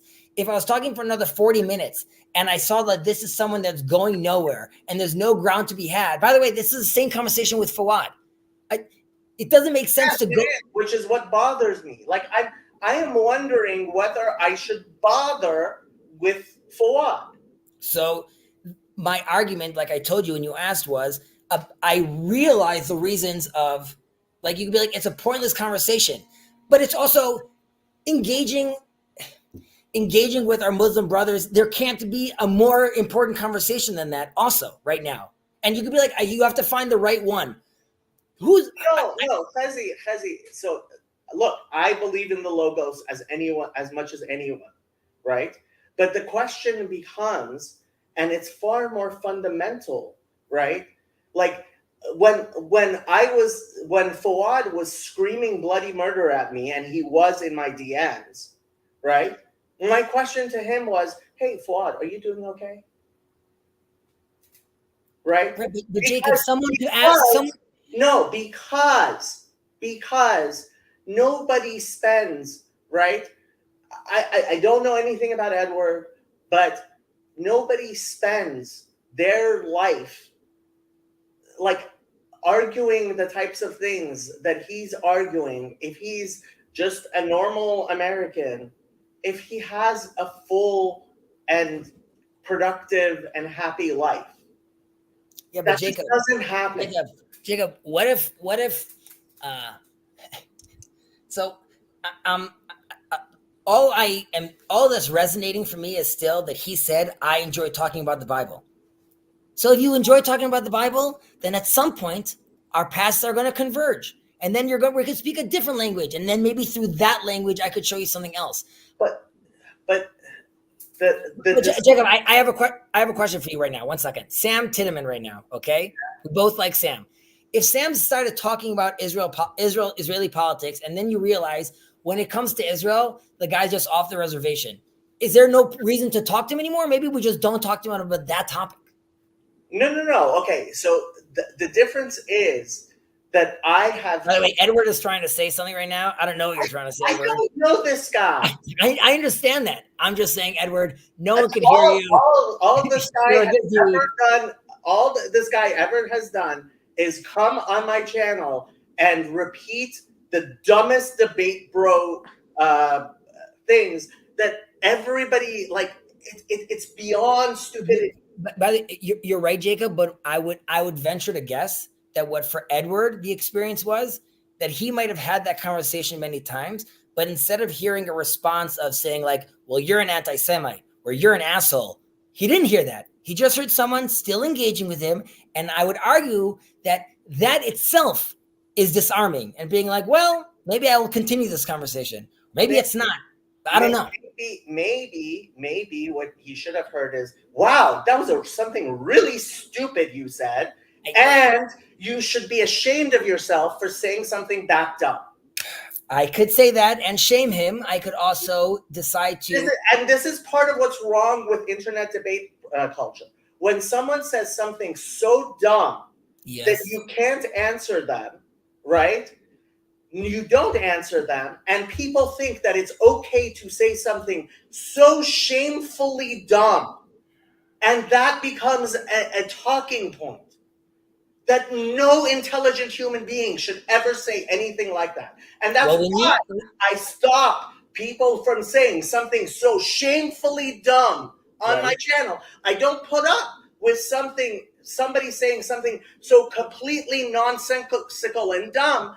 And this is what Father Eric, like, he does so much better than I do. Right? When on his channel, when that guy Dave came on, he and he said something stupid, he gave him a 1 minute timeout for the heresy of being silly. That was a beautiful idea. Like, if you say something really dumb, like, yeah, you should be at the very least you should be timed out.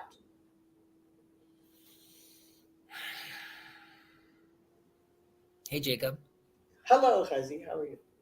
I'm very sad that you had to go through that with your nephew's graduation, and I'm sure that was very I don't know if it was traumatic for him, but obviously very, very uncomfortable. So I don't think it bothered him as much as it bothered the rest of the family. Because he didn't go through the revolution in Iran. The older generation did. Well, I'm and glad those you left it. were the people who had the hardest time. The hardest thing was when the Muslim father of the woman who took that video of me came to apologize, and I couldn't talk to her because my father was too agitated and too angry.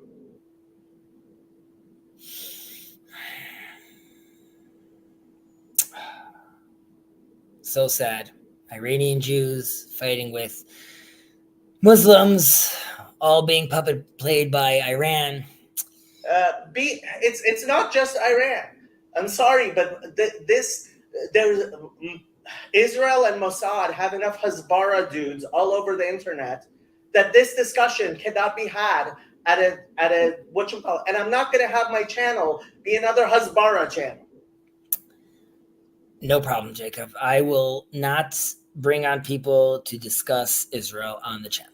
Did you even put in the disclaimer I asked you of Jacob? In the conversation I was having with Gilad, in the middle, I mentioned the disclaimer. I said that I'm not a Zionist. I said that it's your channel. I said that you could denounce all my opinions. It's all good. Yes, Israel, the down with Israel. I get it. I tell you all the time. Please, okay, don't be too sarcastic with my opinion either. Right? By the way, and I further, I believe that we hold the same opinion. We're just using different languages. I also am looking for the downfall of secular Zionism. I just still think that's all part of a messianic narrative, nonetheless. Everything is part of a Hamas. Exactly. Hamas is part of a messianic narrative. So first of all, I agree with that as well. The Hamas is also part of the messianic narrative. However, I would just say that I would say Zionism, for better or worse, right, nevertheless is a landmark moment in Jewish history, correct? Like, would you argue that the expulsion of the Jews to Babylon was like a big deal? Okay, so Zionism was like the expulsion of the Jews from Spain. Fine. Great. Okay. So it's just part of the journey. Okay, part of the. So I think the establishment of the country in the land of Israel, right? So if you are a church, if you are a Bible, let me put it a better way. It was like the establishment of the Maccabee monarchy in Israel, which was a terrible mistake, which prevented the coming of the Messiah. Yeah, I mean, so mistaken that even Rabbi Akiva thought that Bar Kokhba was the Messiah, right? He messed up. Rabbi Akiva, the difference between Rabbi Akiva and the Zionists is when it became clear that it wasn't. Right. He repented. I understand, but why? Rabbi Akiva never said Hallel on Yom HaAtzamot. Come on now. He was a gambler. He did not say Hallel on Yom HaAtzamot. He did. He did. It's, He it's did like not. it's this Talmud track you're not aware of. He said it. He said he said it, and he wears a knitted kippah when he did it as well.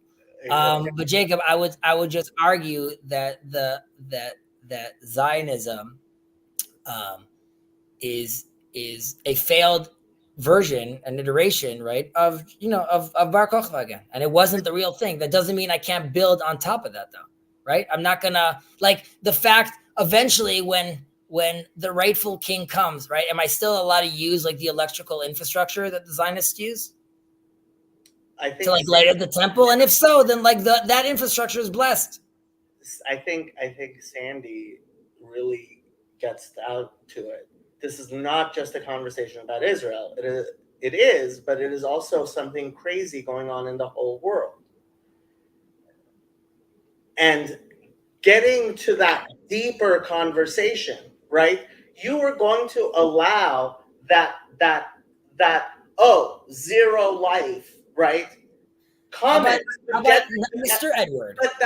But that's the exact craziness we had with COVID, right? This is why my channel is more about the Bible, right? Because those axiomatic discussions are what we have to be having. Yes, Jacob, I agree. However, is there any room, right? So I would argue if I got on with Edward and Edward started the conversation with like, just kept on yelling "Free Palestine," then I'd be like, okay, I guess like there's no point of conversation. I agree that he said something that I thought didn't make so much sense. However, I felt that there was enough good faith meat over there where it could still potentially be a productive conversation. That's it. And maybe I would even have to use Bible verses to prove my point. But like if it was shut off, you came in swinging. Who is this idiot? Right? Like just it would be better if you like just that's like the silliest thing someone's ever said. It's just even that is still calling him out, but just Jacob, there's so much death. Why do we have to be like fighting? Mark, you had something to say. How are you, Mark? All right. How about yourself, Jacob? I've been better, but thank you for asking.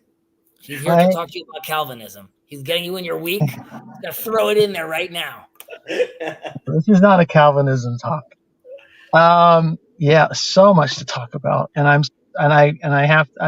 only been able to dip in and out because of work life and whatnot. But I wish. Maybe let me put it this way, Hezi, would you be willing to do a long form conversation after I've watched your video, and maybe we could come back together and you and I talk on this? There's so much to deal with, and I can't do it justice, and you're exhausted. You've been at this 3.5 hours. I am pretty tired. I'm going to say a few things. A, I'll gladly have a conversation with you. B, make sure you don't say anything stupid. If you say something stupid, Mark, I'm sorry. Gotta go. 1 minute timeout on my own channel. Okay.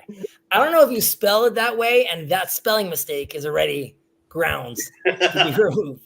But first of all, I'll be glad to have a conversation with you. Okay. And yes, I'd love to. Mark. Because I'm thinking I'm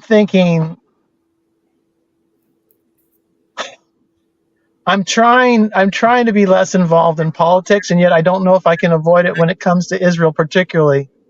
And yet at the same time, I don't know how to engage that and not alienate folks like Food Truck Emily, whose Twitter stream is just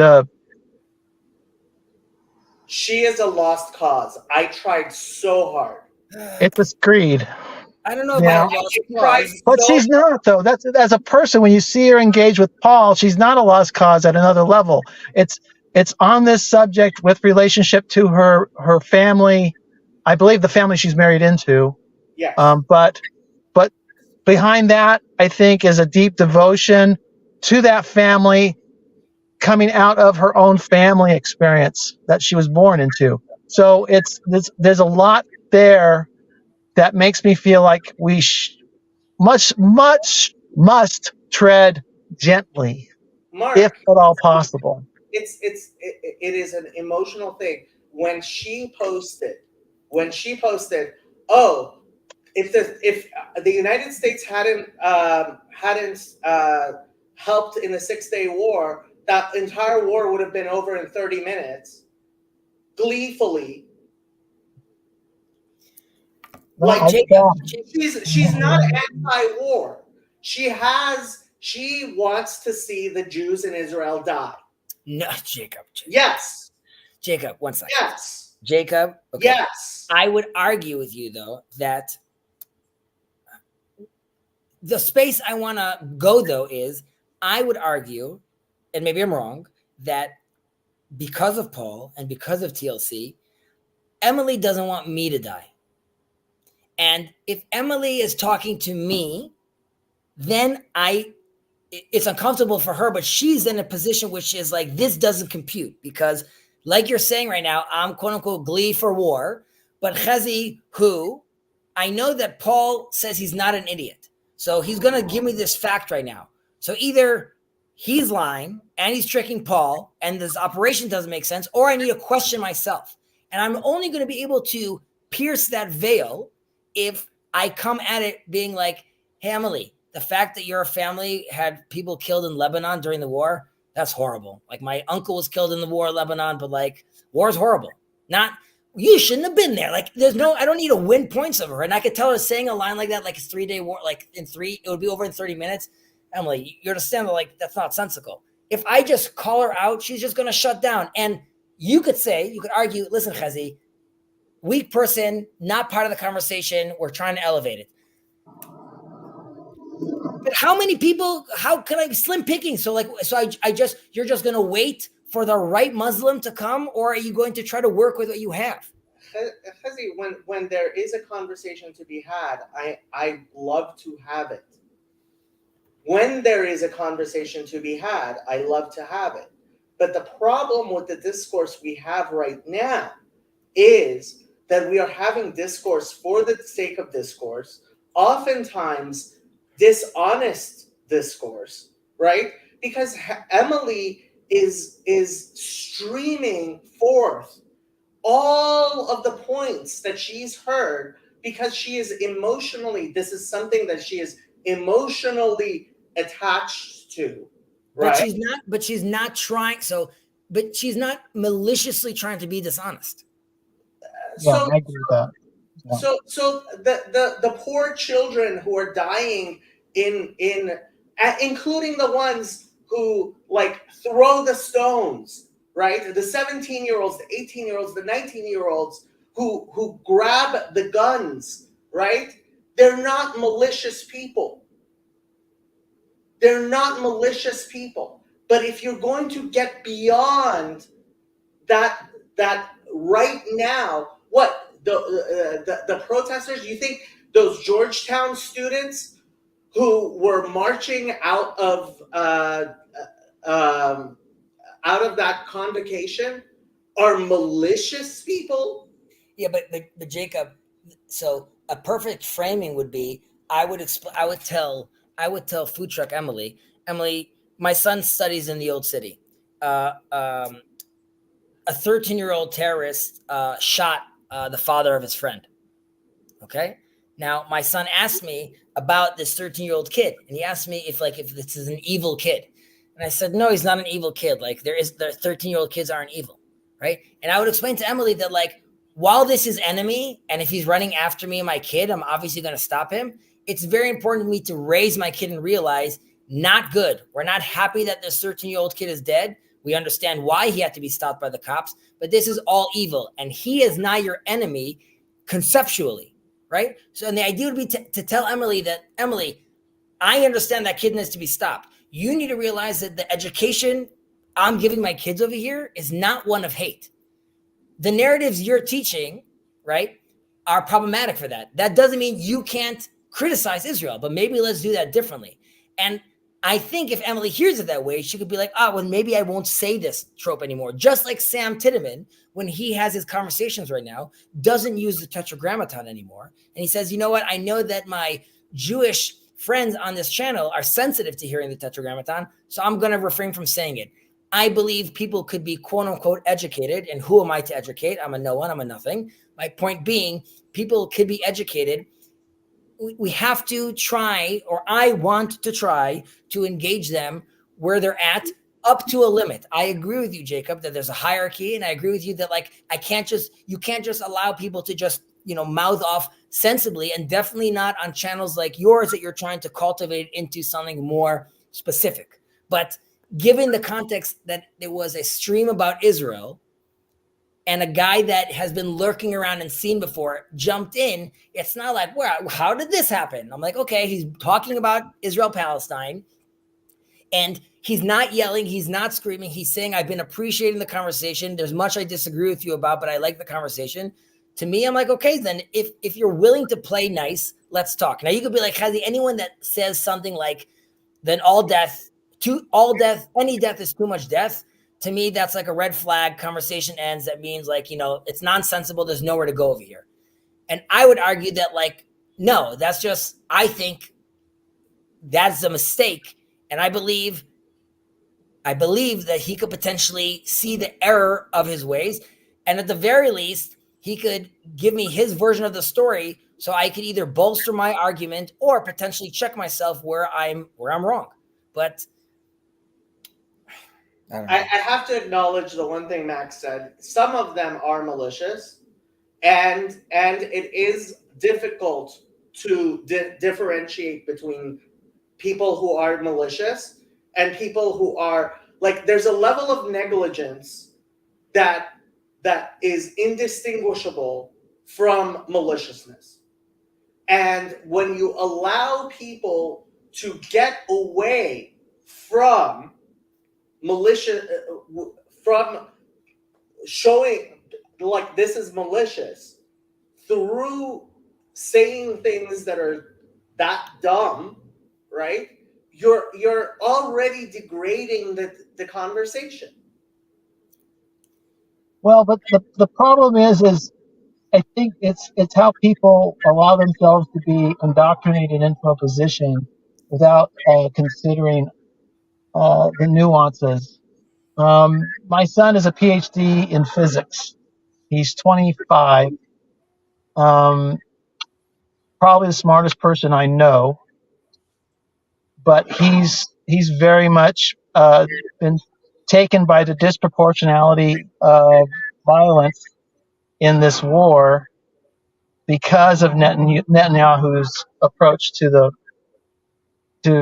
Gaza, and it's that I think he's very much connected to his generation. Went to a very liberal college, Bard. From Bard, went to UTA, where he did his graduate work, and then finished off in Michigan. So he's been, and that's not with Michigan, Wisconsin.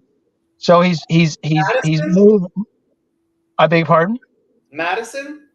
Yes. Oh my So God. He's moved in fairly liberal. He's moved within fairly liberal, progressive areas, especially on the campus, except for UTA for a few. That wasn't too. That was more moderate. The UTA campus is also incredibly liberal.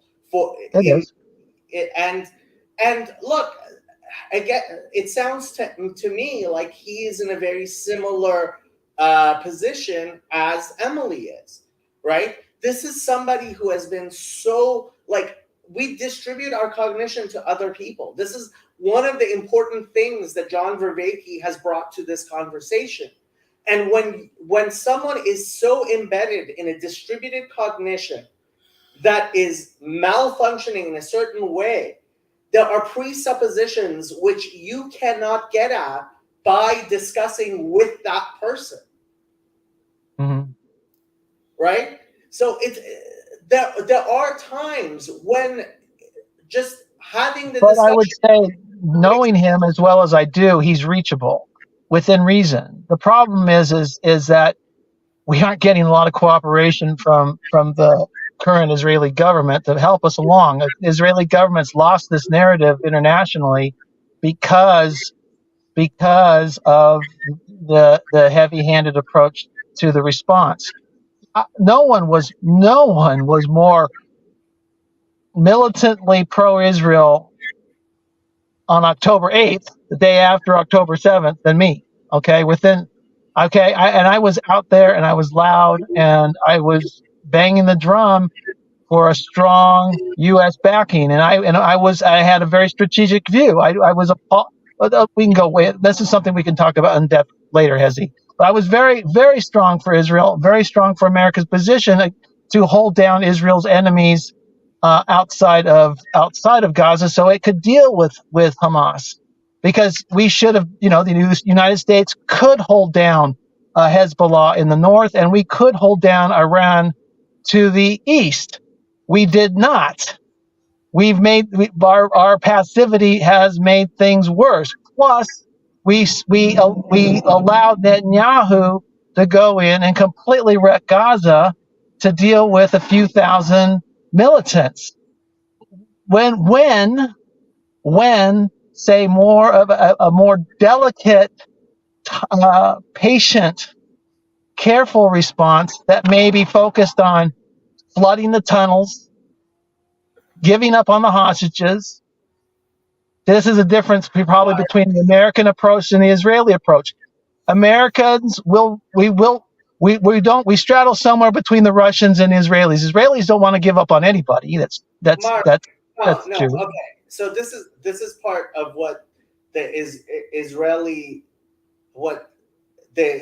Defense Force, I'll call it, the Hasbara movement, can't do, which is actually just flat out say what this is, which is this has been an attempt to convince the Palestinian population that October 7th was a mistake. If you don't do that, if you don't convince the people living in Gaza and the West Bank that they lost more from October 7th than they gained, then Israel loses, because then you're going to get more October 7ths. And that's all Israel can militarily accomplish. I'm gonna bounce. It is 2 a.m. We'll definitely continue this conversation. I just want to say one point. Just ask, actually. Are you close with your son? Very. Okay. So my argument, Jacob, would be, Mark is telling us, listen, my son, he's like, food truck Emily. He's like convinced. He's one of the smartest people I know, but he's convinced right now by this narrative. My argument would be that if I spoke to his son has to deal with the fact that, but I trust my dad, and my dad likes this guy. So either my dad likes a racist murderer or something else. And that's not by logic. That's by, I have to meet them where they are. So I know when I'm going to talk to Emily, she's married a Muslim. So I got to obviously. They're Palestinian Christians, I believe.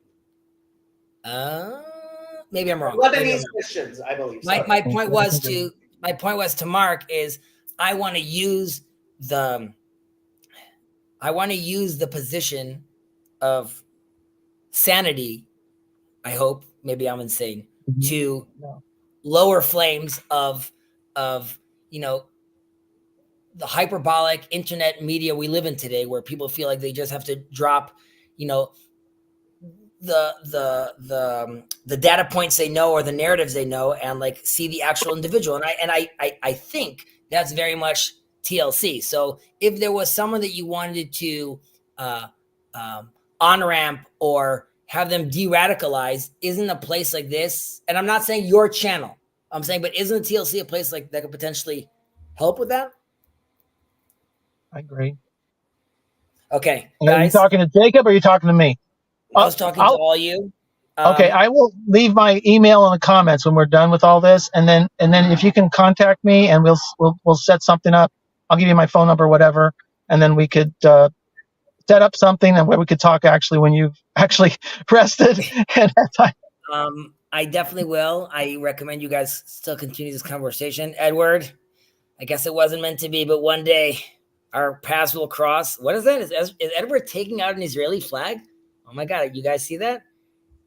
We can't hear him, but all I know from him is that he's pro-Israel. He's voting for Bibi. This is pretty crazy, guy. A complete 180 with Edward. We saw it here happen live. He's joking. I'm joking, Edward. I'm completely joking. I know. I just wanted to say thanks for having me on. There were a lot of notes that I took just with regards to kind of what I was hearing and what my thoughts are. I'd be stoked to share them sometime. Absolutely no rush. Thanks for having me on. Thanks for the conversation. I'm going to keep on probably lurking a little bit. The biggest reason that I stopped listening was because of how y'all treated me on the Discord. It was rough. So the Discord, by the way, when I was giving you like the lay of the land of the TLC, the Discord is also because just in general, it's a text format. It's a little more intense. It's more bark than bite. Sometimes it's bite.